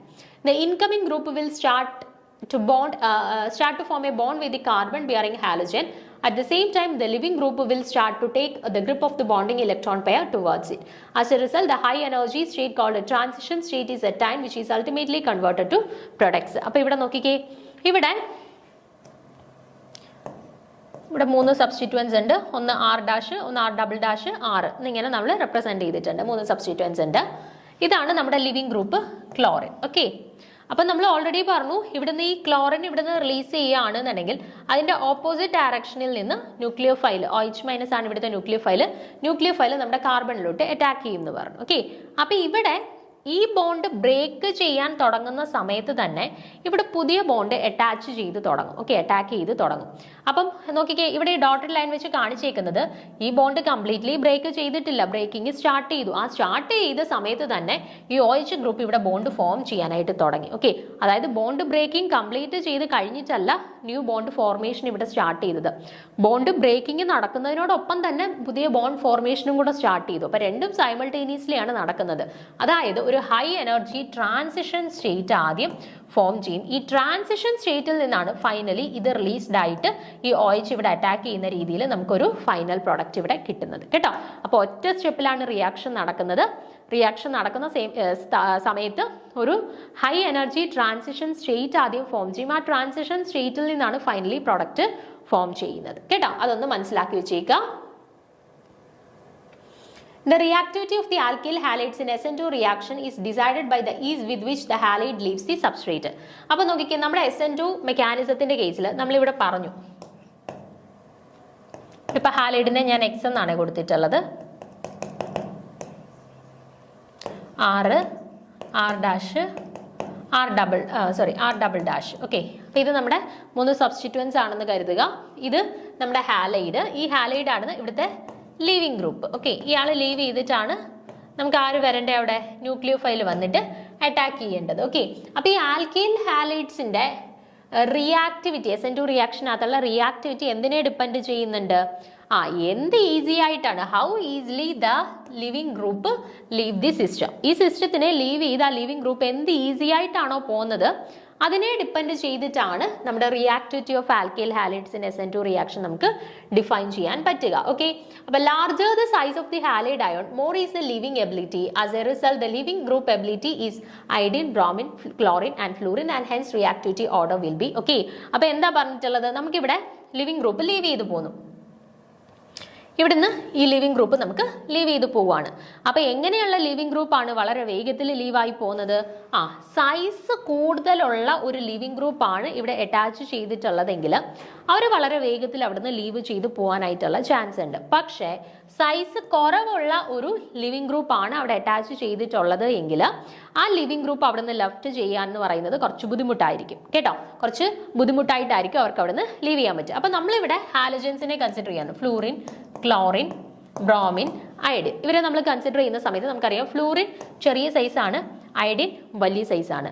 അപ്പൊ ആരെ ഇവിടെ അറ്റാച്ച് ചെയ്യുമ്പോഴായിരിക്കും അവർ പെട്ടെന്ന് ലീവ് ചെയ്ത് പോവുക? അയഡിൻ വലിയ സൈസ് ആയതുകൊണ്ട് തന്നെ ഇവിടെ അയഡിൻ വരികയാണെന്നുണ്ടെങ്കിൽ അവരെ നമുക്ക് പെട്ടെന്ന് ലീവ് ചെയ്ത് വിടാനായിട്ട് പറ്റും. പക്ഷെ അതേ സമയത്ത് ഫ്ലൂറിന്റെ സൈസ് ഏറ്റവും ചെറുതാണ്. അപ്പൊ ഫ്ലൂറിനാണ് നമ്മുടെ ഇവിടുത്തെ അറ്റാച്ച്മെന്റ് ആയിട്ട് വരുന്നതെങ്കിൽ ഫ്ലൂറിന് വളരെ വേഗത്തിൽ അവിടുന്ന് പോകാനായിട്ട് പറ്റുമോ? ഇല്ല, ബുദ്ധിമുട്ടായിരിക്കും. അങ്ങനെ ആണെന്നുണ്ടെങ്കിൽ വേഗത്തിൽ പോകുന്ന ആള് അയഡിൻ ആയിരിക്കും, ദെൻ അയഡിനെക്കാട്ടിൽ സൈസ് കുറഞ്ഞ ബ്രോമിൻ, ദെൻ ബ്രോമിനെക്കാട്ടിൽ സൈസ് കുറഞ്ഞ ക്ലോറിൻ, ആൻഡ് ഏറ്റവും സ്ലോ ആയിട്ട് അവിടുന്ന് വിഡ്രോ ചെയ്ത് പോകുന്നത്, ലീവ് ചെയ്ത് പോകുന്നതെന്ന് പറയുന്നത് ഏറ്റവും സൈസ് കുറഞ്ഞ ഫ്ലൂറിനായിരിക്കും. അപ്പൊ കറക്റ്റ് ആയിട്ടുള്ള ഓർഡർ എങ്ങനെയാണ് SN2 റിയാക്ഷനകത്ത്? RI, RBr, RCl, RF. Okay, അപ്പൊ സൈസ് വെച്ചിട്ടാണ് നമ്മൾ ആ ഒരു ഓർഡർ, ആൽക്കൈൽ ഹാലൈഡ്സിന്റെ ലിവിംഗ് ഗ്രൂപ്പിന്റെ ഓർഡർ നമ്മൾ ഡിഫൈൻ ചെയ്യുക. സൈസ് കൂടുതലുള്ള ആൾക്ക് അവിടുന്ന് പോവാൻ ബുദ്ധിമുട്ടൊന്നും കാണത്തില്ല, വളരെ വേഗത്തിൽ ലീവ് ചെയ്ത് പോയിക്കോളും. പക്ഷെ സൈസ് കുറഞ്ഞ ഉള്ളവർക്ക് അവിടുന്ന് ലീവ് ചെയ്ത് പോകാനായിട്ട് കുറച്ച് ബുദ്ധിമുട്ടുമായിരിക്കും കേട്ടോ. അത് വെച്ചിട്ടാണ് നമ്മൾ ഈ ഒരു ഓർഡർ ഡിഫൈൻ ചെയ്തെടുത്തിട്ടുള്ളത്. ഓക്കെ, ക്ലിയർ ആണല്ലോ? അപ്പൊ ഇവിടെ കറക്റ്റ് ആൻസർ ആയിട്ട് വരുന്നത് ഏതാണ്? Which of the following is the correct order of reactivity of alkyl halide in SN2 reaction? നമ്മൾ പറഞ്ഞു അയഡിൻ ആണ് വളരെ വേഗത്തിൽ അവിടുന്ന് ലീവ് ചെയ്ത് പോകാനായിട്ടുള്ള ടെൻഡൻസി ഉള്ളൂ due to its larger size. So ഇതായിരിക്കും ഓർഡർ. ഫ്ലൂറിൻ ആയിരിക്കും സൈസ് ഏറ്റവും കുറഞ്ഞതുകൊണ്ട് തന്നെ അവിടുന്ന് ലീവ് ചെയ്ത് പോകാനായിട്ട് ഏറ്റവും ബുദ്ധിമുട്ടുള്ളത്. സോ ഇതായിരിക്കും കറക്റ്റ്. ഓപ്ഷൻ ഡി ആണ് കറക്റ്റ് ഓർഡർ ആയിട്ട് വരുന്നത്. ഓക്കെ ആണല്ലോ? അപ്പോൾ SN1 റിയാക്ഷനും SN2 റിയാക്ഷനും തമ്മിലുള്ള കമ്പാരിസൺ നിങ്ങൾ നിർബന്ധമായിട്ടും പഠിച്ചു വെച്ചേക്കുക. അതുമായിട്ട് റിലേറ്റ് ചെയ്തിട്ട് ഈ രീതിയിലുള്ള ക്വസ്റ്റ്യൻസ് വരാം, സ്റ്റേറ്റ്മെന്റ് വൈസ് ക്വസ്റ്റ്യൻസ് വരാം, എക്സാമ്പിൾ വൈസ് ഉള്ള ക്വസ്റ്റ്യൻസ് വരാം, പല രീതിയിലും ക്വസ്റ്റ്യൻസ് വരാം. അപ്പോൾ ആ ഒരു കൺസെപ്റ്റ് നിങ്ങൾ കൃത്യമായിട്ട് മനസ്സിലാക്കി വെച്ചേക്കണം കേട്ടോ. SN1 SN2 അത് കമ്പയർ ചെയ്ത് തന്നെ പഠിക്കാനായിട്ട് ശ്രമിക്കുക കേട്ടോ. അപ്പോൾ 78ാമത്തെ ചോദ്യം നോക്കാം. Which of the following is an intensive property? നമ്മുടെ തെർമോഡൈനാമിക്സുമായിട്ട് റിലേറ്റ് ചെയ്തിട്ടുള്ള ഒരു ചോദ്യമാണ്. തെർമോഡൈനാമിക്സിന്റെ ബേസിക്സിൽ നിന്നുള്ള ഒരു ചോദ്യമാണ്. നമ്മൾ +1 +2 തെർമോഡൈനാമിക്സ് പഠിച്ചു തുടങ്ങുന്ന സമയത്ത് ആദ്യം തന്നെ പഠിക്കുന്ന ഒരു കാര്യമാണ് intensive properties and extensive properties അല്ലേ. അപ്പോൾ അതിൻ്റെ അകത്തു നിന്നുള്ളൊരു ചോദ്യമാണ് viscosity, mass, volume and internal energy. ഇതിൽ ഏതാണ് ഇന്റൻസീവ് പ്രോപ്പർട്ടിയുടെ കാറ്റഗറിയിൽ വരുന്നത് എന്നാണ് ചോദിച്ചിട്ടുള്ളത്. ഓക്കെ, അപ്പോൾ ആദ്യം നമുക്ക് എന്താണ് ഇന്റൻസീവ് പ്രോപ്പർട്ടി, എന്താണ് എക്സ്റ്റൻസീവ് പ്രോപ്പർട്ടി, അവർ തമ്മിലുള്ള ഡിഫറൻസ് എന്താണ് എന്നുള്ളത് ഒന്ന് നോക്കിയിട്ട് ആൻസറിലോട്ട് പോവാം. Okay, a property which does not depend upon the amount of matter present in the system is said to be intensive property. അപ്പം നമ്മളിപ്പോൾ കൺസിഡർ ചെയ്യുന്ന പ്രോപ്പർട്ടി എമൗണ്ട് ഓഫ് സബ്സ്റ്റൻസിനെ ഡിപ്പെൻഡ് ചെയ്യുന്നില്ല, അല്ലെങ്കിൽ എമൗണ്ട് ഓഫ് സബ്സ്റ്റൻസിനെ ഡിപ്പെൻഡ് ചെയ്യാത്ത ഒരു പ്രോപ്പർട്ടി ആണ് എന്നുണ്ടെങ്കിൽ അത്തരത്തിലുള്ള പ്രോപ്പർട്ടീസിനെയാണ് നമ്മൾ ഇന്റൻസീവ് പ്രോപ്പർട്ടീസ് എന്ന് പറയുന്നത്. Okay, the properties which does not depend upon the amount of substance, amount of സബ്സ്റ്റൻസിനെ ഡിപ്പെൻഡ് ചെയ്യാത്ത ടൈപ്പ് ഓഫ് പ്രോപ്പർട്ടീസ് ആണ് ഇന്റൻസീവ് പ്രോപ്പർട്ടീസ്. എക്സാമ്പിൾ നമുക്ക് എന്തൊക്കെ പറയാം? Pressure, temperature, density, concentration, viscosity, refractive index, surface tension, specific heat, ഇതെല്ലാം എന്താണ് intensive പ്രോപ്പർട്ടീസിന്റെ കാറ്റഗറിയിൽ വരുന്നതാണ്. ഇവിടെ എല്ലാ എമൗണ്ട് ഓഫ് സബ്സ്റ്റൻസിനെ ഡിപ്പെൻഡ് ചെയ്യുന്നുണ്ടോ? ഇല്ല. ഇപ്പം നമ്മൾ ടെമ്പറേച്ചർ നോക്കുകയാണെന്നുണ്ടെങ്കിൽ ഇപ്പം നമ്മൾ 100 ഡിഗ്രി സെൽഷ്യസ് തിളപ്പിക്കുകയാണ്. ഓക്കെ, അതിപ്പോൾ നമ്മൾ 2 ലിറ്റർ വെള്ളം എടുത്താലും 3 ലിറ്റർ വെള്ളം എടുത്താലും എല്ലാം എന്താണ് സെയിം 100 ഡിഗ്രി സെൽഷ്യസ് എത്തുമ്പോൾ അത് തിളയ്ക്കുന്നു. അല്ലാണ്ട് നമ്മളിപ്പോൾ കുറച്ച് കൂടുതൽ സാധനം എടുത്താൽ അത് ചിലപ്പോൾ 200 ഡിഗ്രി സെൽഷ്യസ് എത്തുമ്പോഴേ തിളയ്ക്കത്തുള്ളൂ. അല്ല, എല്ലാ 100 ഡിഗ്രി സെൽഷ്യസ് എത്തുമ്പോൾ തന്നെയാണ് ബോയിൽ ചെയ്യുന്നത്. അപ്പോൾ അത് എമൗണ്ട് ഓഫ് സബ്സ്റ്റൻസിനെ ഡിപ്പെൻഡ് ചെയ്യുന്നുണ്ട്? ഇല്ല. അങ്ങനെ എമൗണ്ട് ഓഫ് സബ്സ്റ്റൻസിനെ ഡിപ്പെൻഡ് ചെയ്യാത്ത പ്രോപ്പർട്ടീസിനെയാണ് നമ്മൾ എന്തെന്ന് പറയുക? ഇന്റൻസീവ് പ്രോപ്പർട്ടീസ് എന്ന് പറയുക. The property that depend upon the amount of matter present in the system is called the extensive property. ഇപ്പം നമ്മൾ കൺസിഡർ ചെയ്യുന്ന ഒരു പ്രോപ്പർട്ടി അതിനകത്തുള്ള എമൗണ്ട് ഓഫ് സബ്സ്റ്റൻസ് അല്ലെങ്കിൽ എമൗണ്ട് ഓഫ് മാറ്ററിനെ ഡിപ്പെൻഡ് ചെയ്യുന്ന ഒരു പ്രോപ്പർട്ടി ആണെന്നുണ്ടെങ്കിൽ അത്തരത്തിലുള്ള പ്രോപ്പർട്ടീസിനെയാണ് നമ്മൾ എന്തെന്ന് പറയുക? എക്സ്റ്റൻസീവ് പ്രോപ്പർട്ടീസ് എന്ന് പറയുക കേട്ടോ. എമൗണ്ട് ഓഫ് മാറ്റർ അല്ലെങ്കിൽ എമൗണ്ട് ഓഫ് സബ്സ്റ്റൻസിനെ ഡിപ്പെൻഡ് ചെയ്യുന്ന ഒരു പ്രോപ്പർട്ടി ആണെന്നുണ്ടെങ്കിൽ അങ്ങനെയുള്ളവരെയാണ് നമ്മൾ എക്സ്റ്റൻസീവ് പ്രോപ്പർട്ടി എന്ന് പറയാം. ഓക്കെ, അപ്പം മാസ് ഉണ്ട്, volume, energy, heat capacity, internal energy, enthalpy, entropy, work function, free energy, ഇതെല്ലാം തന്നെ എന്താണ്? എക്സ്റ്റൻസീവ് പ്രോപ്പർട്ടീസിന്റെ എക്സാമ്പിൾ ആണ്. ഇപ്പം മാസ് ആയിക്കോട്ടെ, വോളിയം ആയിക്കോട്ടെ, എനർജി ആയിക്കോട്ടെ, ഹീറ്റ് കപ്പാസിറ്റി ആയിക്കോട്ടെ, ഇതെല്ലാം എന്താണ്? എമൗണ്ട് ഓഫ് സബ്സ്റ്റൻസ് ഡിപ്പെൻഡ് ചെയ്യുന്ന പ്രോപ്പർട്ടീസ് ആണ്. സോ ഈ പറയുന്ന ആളുകളെല്ലാം എന്തിന്റെ എക്സാമ്പിൾസ് ആയിട്ട് വരുന്നതാണ്? എക്സ്റ്റൻസീവ് പ്രോപ്പർട്ടീസിന്റെ എക്സാമ്പിൾ ആയിട്ട് വരുന്നതാണ്. ഓക്കെ, അപ്പോൾ ഇവിടെ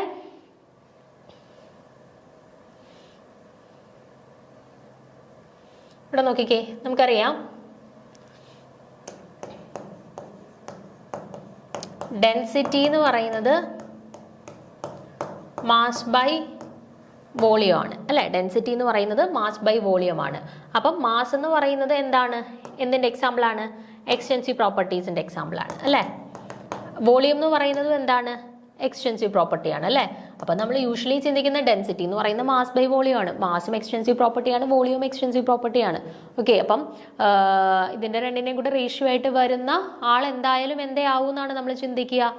അപ്പം നമ്മൾ യൂഷ്വലി ചിന്തിക്കുക ഡെൻസിറ്റിയും എക്സ്റ്റൻസീവ് പ്രോപ്പർട്ടി ആണ് എന്നാണ് അല്ലേ? പക്ഷെ രണ്ട് എക്സ്റ്റൻസീവ് പ്രോപ്പർട്ടിയുടെ റേഷ്യോ ആയിട്ട് വരുന്ന ആൾ എപ്പോഴും ഇന്റൻസീവ് പ്രോപ്പർട്ടി ആയിരിക്കും കേട്ടോ. അതുകൊണ്ട് ഡെൻസിറ്റി എന്ന് പറയുന്നത് എക്സ്റ്റൻസീവ് അല്ല, ഇന്റൻസീവ് പ്രോപ്പർട്ടിയാണ് കേട്ടോ. അപ്പോൾ എക്സാമ്പിൾസ് നിങ്ങൾ കൃത്യമായിട്ട് നോക്കി വെച്ചേക്കണേ. കുറേ തവണ ചോദിച്ചിട്ടുള്ളതാണ് ഇന്റൻസീവ് ആൻഡ് എക്സ്റ്റൻസീവ് പ്രോപ്പർട്ടീസിന്റെ റിലേറ്റഡ് ആയിട്ടുള്ള ക്വസ്റ്റ്യൻ. ഏതെങ്കിലും 4 എക്സാമ്പിൾ തന്നിട്ട് ഇതിൽ ഏതാണ് എക്സ്റ്റൻസീവ് പ്രോപ്പർട്ടി അല്ലാത്തത്, അല്ലെ തന്നിരിക്കുന്നതിൽ ഏതാണ് ഇന്റൻസീവ് പ്രോപ്പർട്ടി എന്ന് പറഞ്ഞിട്ടുള്ള രീതിയിൽ പല രീതിയിൽ ക്വസ്റ്റ്യൻസ് കുറേ പ്രാവശ്യം ചോദിച്ചിട്ടുള്ളതാണ്. പല എക്സാംസിനും ചോദിച്ചിട്ടുള്ളതാണ്. ഡിഗ്രി ലെവലിലും ചോദിച്ചിട്ടുണ്ട്, PG ലെവൽ എക്സാംസിനും ചോദിച്ചിട്ടുണ്ട് കേട്ടോ. അപ്പോൾ നിർബന്ധമായിട്ട് നിങ്ങൾ ഇന്റൻസീവ് പ്രോപ്പർട്ടീസിന്റെ എക്സാമ്പിൾസ് ഏതൊക്കെയാണ്, എക്സ്റ്റൻസീവ് പ്രോപ്പർട്ടീസിന്റെ എക്സാമ്പിൾസ് ഏതൊക്കെയാണ് എന്നുള്ളത് നോക്കി വെച്ചേക്കുക. ഇവിടെ നമ്മളോട് എന്തായിരുന്നു ചോദിച്ചത്? ഇന്റൻസീവ് പ്രോപ്പർട്ടിക്ക് എക്സാമ്പിൾ ആണ് ചോദിച്ചത് അല്ലേ? വിസ്കോസിറ്റി ആണോ, മാസ് ആണോ, വോളിയം ആണോ, ഇന്റേണൽ എനർജി ആണോ? നമ്മൾ കണ്ടായിരുന്നു അല്ലേ? വിസ്കോസിറ്റി ആണ് ഏതിന്റെ എക്സാമ്പിൾ ആയിട്ട് വന്നിട്ടുള്ളത്? വിസ്കോസിറ്റി ആണ് ഇന്റൻസീവ് പ്രോപ്പർട്ടീസിന്റെ എക്സാമ്പിൾ ആയിട്ട് വന്നിട്ടുള്ളത്. ബാക്കി മാസ് ആയിക്കോട്ടെ, വോളിയം ആയിക്കോട്ടെ, ഇന്റേണൽ എനർജി ആയിക്കോട്ടെ, ഇതെല്ലാം എന്താണ്? മാസിനെ ഡിപ്പെൻഡ് ചെയ്യുന്നതാണ്. അല്ലെന്നുണ്ടെങ്കിൽ എക്സ്റ്റൻസീവ് പ്രോപ്പർട്ടീസിന്റെ കാറ്റഗറിയിൽ വരുന്നവരാണ്. ഓക്കെ, അപ്പോൾ ഇവിടെ കറക്റ്റ് ആൻസർ ആയിട്ട് വരുന്നത് ഓപ്ഷൻ എ വിസ്കോസിറ്റി. അത് മാത്രമേ ഉള്ളൂ തന്നിട്ടുള്ളതിൽ ഇന്റൻസീവ് പ്രോപ്പർട്ടി ആയിട്ടുള്ളത്. ഓക്കെ, അല്ലെങ്കിൽ എമൗണ്ട് ഓഫ് സബ്സ്റ്റൻസ് അല്ലെങ്കിൽ എമൗണ്ട് ഓഫ് മാറ്ററിനെ ഡിപ്പെൻഡ് ചെയ്യാത്തതായിട്ടുള്ള ഒരു പ്രോപ്പർട്ടി. ഓക്കെ, അപ്പോൾ ഇനി അടുത്ത ചോദ്യം നോക്കാം. 79ാമത്തെ ചോദ്യമാണ് the SI unit of radioactivity. റേഡിയോ ആക്ടിവിറ്റിയുടെ SI യൂണിറ്റ് ആണ് ചോദിച്ചിട്ടുള്ളത്. ക്യൂറി ആണോ, റുദർഫോർഡ് ആണോ, ബെക്വറൽ ആണോ, റൗണ്ട്ജൻ ആണോ? ഇതിൽ ഏതാണ് നമ്മുടെ SI unit of radioactivity? റേഡിയോ ആക്ടിവിറ്റിയുടെ SI, റേഡിയോ ആക്ടിവിറ്റിയുടെ യൂണിറ്റ് എന്ന് പറഞ്ഞാൽ ഇതിൽ ഒന്നിലധികം യൂണിറ്റ്സ് റേഡിയോ ആക്ടിവിറ്റിയുടെ യൂണിറ്റ് ആയിട്ട് നമ്മൾ യൂസ് ചെയ്യുന്നവരാണ്. പക്ഷേ SI യൂണിറ്റ് ആണ് ചോദിച്ചിട്ടുള്ളത്. SI യൂണിറ്റ് ആയിട്ട് ഒരാളെ വരുള്ളൂ, അത് ആരാണെന്നാണ് ചോദിച്ചിട്ടുള്ളത്. അപ്പോൾ നമുക്ക് നോക്കാം. ക്യൂറി എന്ന് പറയുന്നത് it is the traditional unit of radio activity. നമ്മൾ റേഡിയോ ആക്ടിവിറ്റി ആയിട്ട് റിലേറ്റ് ചെയ്ത് യൂസ് ചെയ്യുന്ന ഒരു യൂണിറ്റ് തന്നെയാണ് ഓപ്ഷൻ എയിൽ കൊടുത്തിട്ടുള്ള ക്യൂറി എന്ന് പറയുന്നത്. പക്ഷേ ട്രഡീഷണലി നമ്മൾ യൂസ് ചെയ്തുകൊണ്ടിരുന്ന ഒരു റേഡിയോ ആക്ടിവിറ്റിയുടെ യൂണിറ്റ് ആണ് കേട്ടോ. SI യൂണിറ്റ് അല്ല, ട്രഡീഷണലി പണ്ട് തൊട്ടിട്ട് നമ്മൾ കോമൺ ആയിട്ട് യൂസ് ചെയ്തുകൊണ്ടിരുന്ന റേഡിയോ ആക്ടിവിറ്റിയുടെ ഒരു യൂണിറ്റ് ആണ് ക്യൂറി എന്ന് പറയുന്നത്.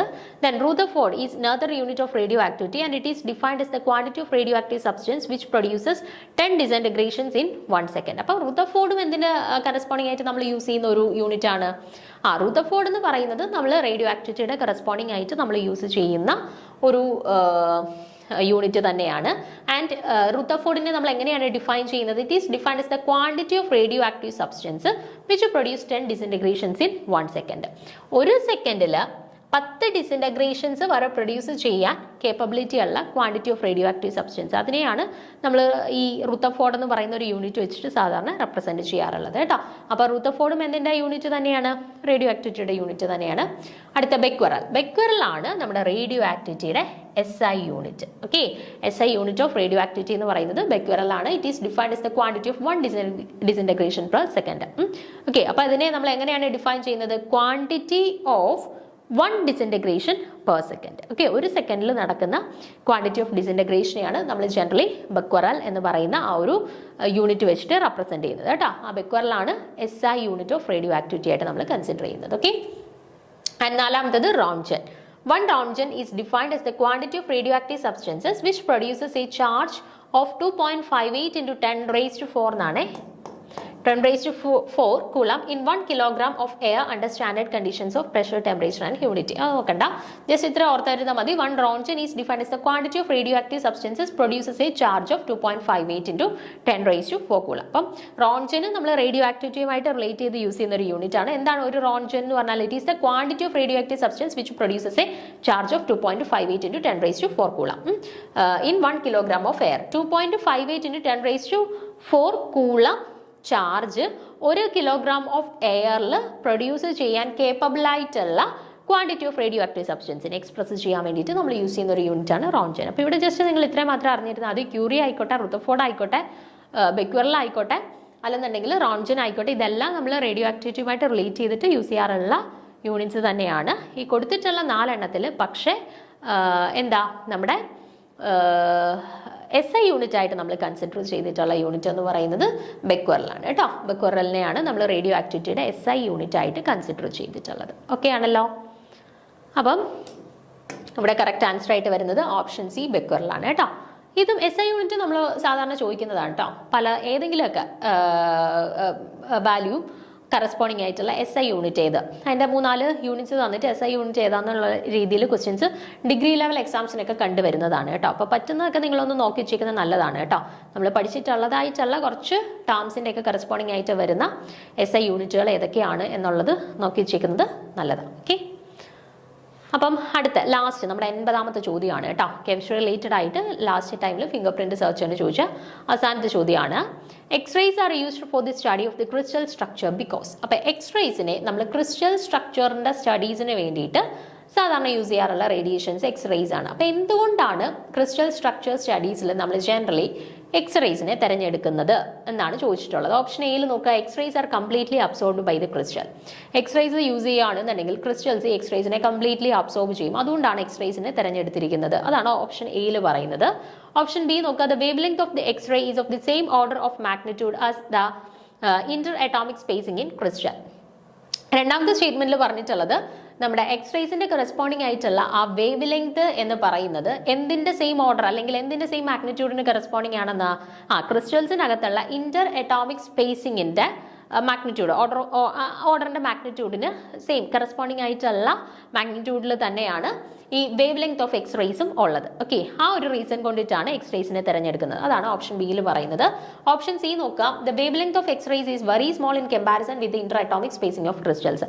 ക്രിസ്റ്റൽസിനകത്തുള്ള ഇന്റർ അറ്റോമിക് സ്പേസിങ്ങിനെ വെച്ചിട്ട് കമ്പയർ ചെയ്യുമ്പോൾ ഇവിടെ വേവ് ലെങ്ത് ഭയങ്കര കുറവാണ്, അതുകൊണ്ടിട്ടാണ് എക്സ്റേസിനെ തിരഞ്ഞെടുത്തിരിക്കുന്നതെന്നാണ് ഓപ്ഷൻ സിയിൽ പറഞ്ഞിട്ടുള്ളത്. ആൻഡ് ഓപ്ഷൻ ഡിയിൽ the crystals are completely transparent to X-rays. എക്സ്റേസിന് കറസ്പോണ്ടിങ് ആയിട്ട് നമ്മൾ കൺസിഡർ ചെയ്യുകയാണെന്നുണ്ടെങ്കിൽ നമ്മുടെ crystals completely transparent to X-rays ആണ്. ആ റീസൺ കൊണ്ടിട്ടാണ് എക്സ്റേസിനെ തിരഞ്ഞെടുത്തിട്ടുള്ളത്.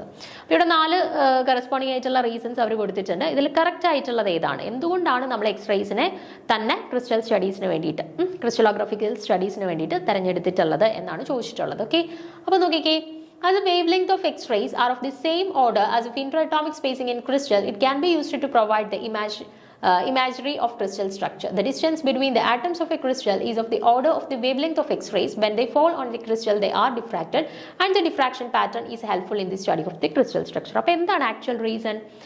ആക്ച്വലി നമ്മൾ എക്സ്റേസിന്റെ വേവ് ലെങ്ത് എന്ന് പറയുന്നത് നമ്മളിപ്പോൾ ക്രിസ്റ്റൽസിന്റെ സ്റ്റഡീസിനെന്നല്ലേ പറഞ്ഞത്. അപ്പോൾ ഈ ക്രിസ്റ്റൽസിന്റെ ഇന്റർ അറ്റോമിക് സ്പേസിങ്ങിന്റെ ഓർഡറിന്റെ മാഗ്നിറ്റ്യൂഡിന് ഏകദേശം ഇക്വലന്റ് ആയിട്ടുള്ള മാഗ്നിറ്റ്യൂഡിലാണ് എന്തും വരുന്നത്, വേവ് ലെങ്ത് ഓഫ് എക്സ്റേസും വരുന്നത്. ഓക്കെ, അപ്പോൾ രണ്ടും കമ്പാരബിൾ ആണ്. Okay, wave length of X-rays എന്ന് പറയുന്നത് generally comparable with the interatomic spacing in the crystal structure. Crystal സ്ട്രക്ചറിനകത്തുള്ള ഇന്റർ അറ്റോമിക് സ്പേസിംഗുമായിട്ട് ഏകദേശം കമ്പാരബിൾ ആയിട്ടുള്ള റേഞ്ചിലുള്ള എന്ത് തന്നെയാണ് നമ്മൾ യൂസ് ചെയ്തിട്ടുള്ളത്, വേവ് ലെങ്ത് ഉള്ള എക്സ്റേസിനെ തന്നെയാണ് ഇവിടെ യൂസ് ചെയ്യുന്നത്. അപ്പോൾ അതുകൊണ്ട് തന്നെ ഈ എക്സ്റേസ് ഈ ക്രിസ്റ്റലോട്ട് വന്ന് പതിക്കുമ്പം സ്വാഭാവികമായിട്ടും എന്ത് ചെയ്യും, അത് ആ ഒരു സർഫസിൽ നിന്നും ഡിഫ്രാക്ട് ചെയ്യും. അതിന്റെ കറസ്പോണ്ടിങ് ആയിട്ട് നമുക്ക് ആ ഒരു ക്രിസ്റ്റലിന്റെ കറസ്പോണ്ടിങ് ആയിട്ടുള്ള ഡിഫ്രാക്ഷൻ പാറ്റേൺ അവിടെ തരും. ഓക്കെ, അപ്പോൾ ആ ഒരു ഡിഫ്രാക്ഷൻ പാറ്റേൺ നോക്കിക്കഴിഞ്ഞാൽ നമുക്ക് എക്സ്റേസിന്റെ സ്റ്റഡീസ് യൂഷ്വലി ക്യാരിഡ് ഔട്ട് ചെയ്യാനായിട്ട് പറ്റും. അപ്പോൾ ആ ഒരു റീസൺ കൊണ്ടിട്ടാണ് നമ്മൾ ജനറലി എക്സ്റേസിനെ തന്നെ ക്രിസ്റ്റലോഗ്രഫിക്കൽ സ്റ്റഡീസ് അല്ലെങ്കിൽ ക്രിസ്റ്റൽസിനെ സ്റ്റഡി ചെയ്യാൻ വേണ്ടിയിട്ട് യൂസ് ചെയ്യുന്നത് കേട്ടോ. അപ്പോൾ യൂസ് ചെയ്യുന്ന എക്സ്റേസിന്റെ കറസ്പോണ്ടിങ് വേവ് ലെങ്ത്തും നമ്മുടെ ക്രിസ്റ്റലിന്റെ ഇന്റർ അറ്റോമിക് സ്പേസിങ്ങിന്റെ ആ ഒരു ഓർഡറിന്റെ മാഗ്നിറ്റ്യൂഡും ഏകദേശം കമ്പാരബിൾ ആണ്. ആ ഒരു റീസൺ കൊണ്ടിട്ടാണ് നമ്മൾ എക്സ്റേസിനെ തന്നെ ഇവിടെ തെരഞ്ഞെടുത്തിട്ടുള്ളത്. ഓക്കെ, അപ്പോൾ ഇവിടെ കറക്റ്റ് ആൻസർ ആയിട്ട് വരുന്ന ഏതാണ്? ഓപ്ഷൻ ബി ആണ് കേട്ടോ. ഓപ്ഷൻ ബി ആണ് കറക്റ്റ് ആൻസർ ആയിട്ട് വരുന്നത്. അപ്പോൾ ഇത്രയായിരുന്നു നമുക്ക് ലാസ്റ്റ് ടൈമിൽ ഫിംഗർ പ്രിന്റ് സെർച്ച് എക്സാമിന് കെമിസ്ട്രി ടോപ്പിക്സിൽ നിന്നും ചോദിച്ചിട്ടുള്ള ഒരു 40 ചോദ്യങ്ങൾ. അപ്പോൾ ഈ ഒരു ക്വസ്റ്റ്യൻ പേപ്പർ ഡിസ്കഷൻ കംപ്ലീറ്റ് ചെയ്തപ്പോഴത്തേന് നിങ്ങൾക്ക് ഒരു ഐഡിയ കിട്ടിക്കാണും. ഇപ്പോൾ ഫിസിക്സുകാരെയും കെമിസ്ട്രിക്കാരെയും ഓൾറെഡി എക്സാമിന് അപ്ലൈ ചെയ്യാനായിട്ടുള്ള ഒരു പോസിബിലിറ്റി ഉള്ളതുകൊണ്ട് തന്നെ ഭയങ്കര ഹാർഡായിട്ടുള്ള ഒരു കെമിസ്ട്രി റിലേറ്റഡ് ആയിട്ടുള്ള ക്വസ്റ്റ്യൻസ് ഒന്നും അല്ല വന്നിട്ടുള്ളത്. അപ്പോൾ രണ്ട് സബ്ജക്റ്റുകാരെയും കരുതിക്കൊണ്ട് തന്നെ അത്യാവശ്യം ഒരു ബേസ് ലെവലിൽ നിന്ന് +2 ബേസ് നമുക്ക് അത്യാവശ്യം അറിയാം, അല്ലെന്നുണ്ടെങ്കിൽ ഡിഗ്രിയുടെ കുറച്ച് ബേസൊക്കെ നമുക്ക് അത്യാവശ്യം അറിയാമെന്നുണ്ടെങ്കിൽ നമുക്ക് സുഖമായിട്ട് ആൻസർ ചെയ്യാൻ പാകത്തിനുള്ള ക്വസ്റ്റ്യൻസ് ആണ് വന്നിട്ടുള്ളത്. ഓക്കെ, അപ്പം നമ്മൾ പഠിക്കുന്ന സമയത്ത് ആ ഒരു കൺസെപ്റ്റ്സ് ഒക്കെ ക്ലിയർ ആക്കി ഓരോ ക്വസ്റ്റ്യൻസ് പഠിക്കുന്ന സമയത്തും അതുമായിട്ട് റിലേറ്റ് ചെയ്ത് വരാനുള്ള ഇനി അടുത്ത എക്സാംസിന് വരാൻ സാധ്യതയുള്ള ക്വസ്റ്റ്യൻസും കൂടെ ഒക്കെ ഒന്ന് കൺസിഡർ ചെയ്ത് പഠിക്കുകയാണെന്നുണ്ടെങ്കിൽ ഇനി അടുത്ത വരാൻ പോകുന്ന എക്സാമിന് നമുക്ക് നല്ല രീതിയിൽ തന്നെ അപ്പിയർ ചെയ്യാനായിട്ട് സാധിക്കും. അപ്പോൾ പഠിക്കുന്ന സമയത്ത് ആ രീതിയിൽ അത് ഫോക്കസ് ചെയ്തുകൊണ്ട് തന്നെ പഠിക്കാനായിട്ട് എല്ലാവരും ശ്രമിക്കുക. Okay, thank you.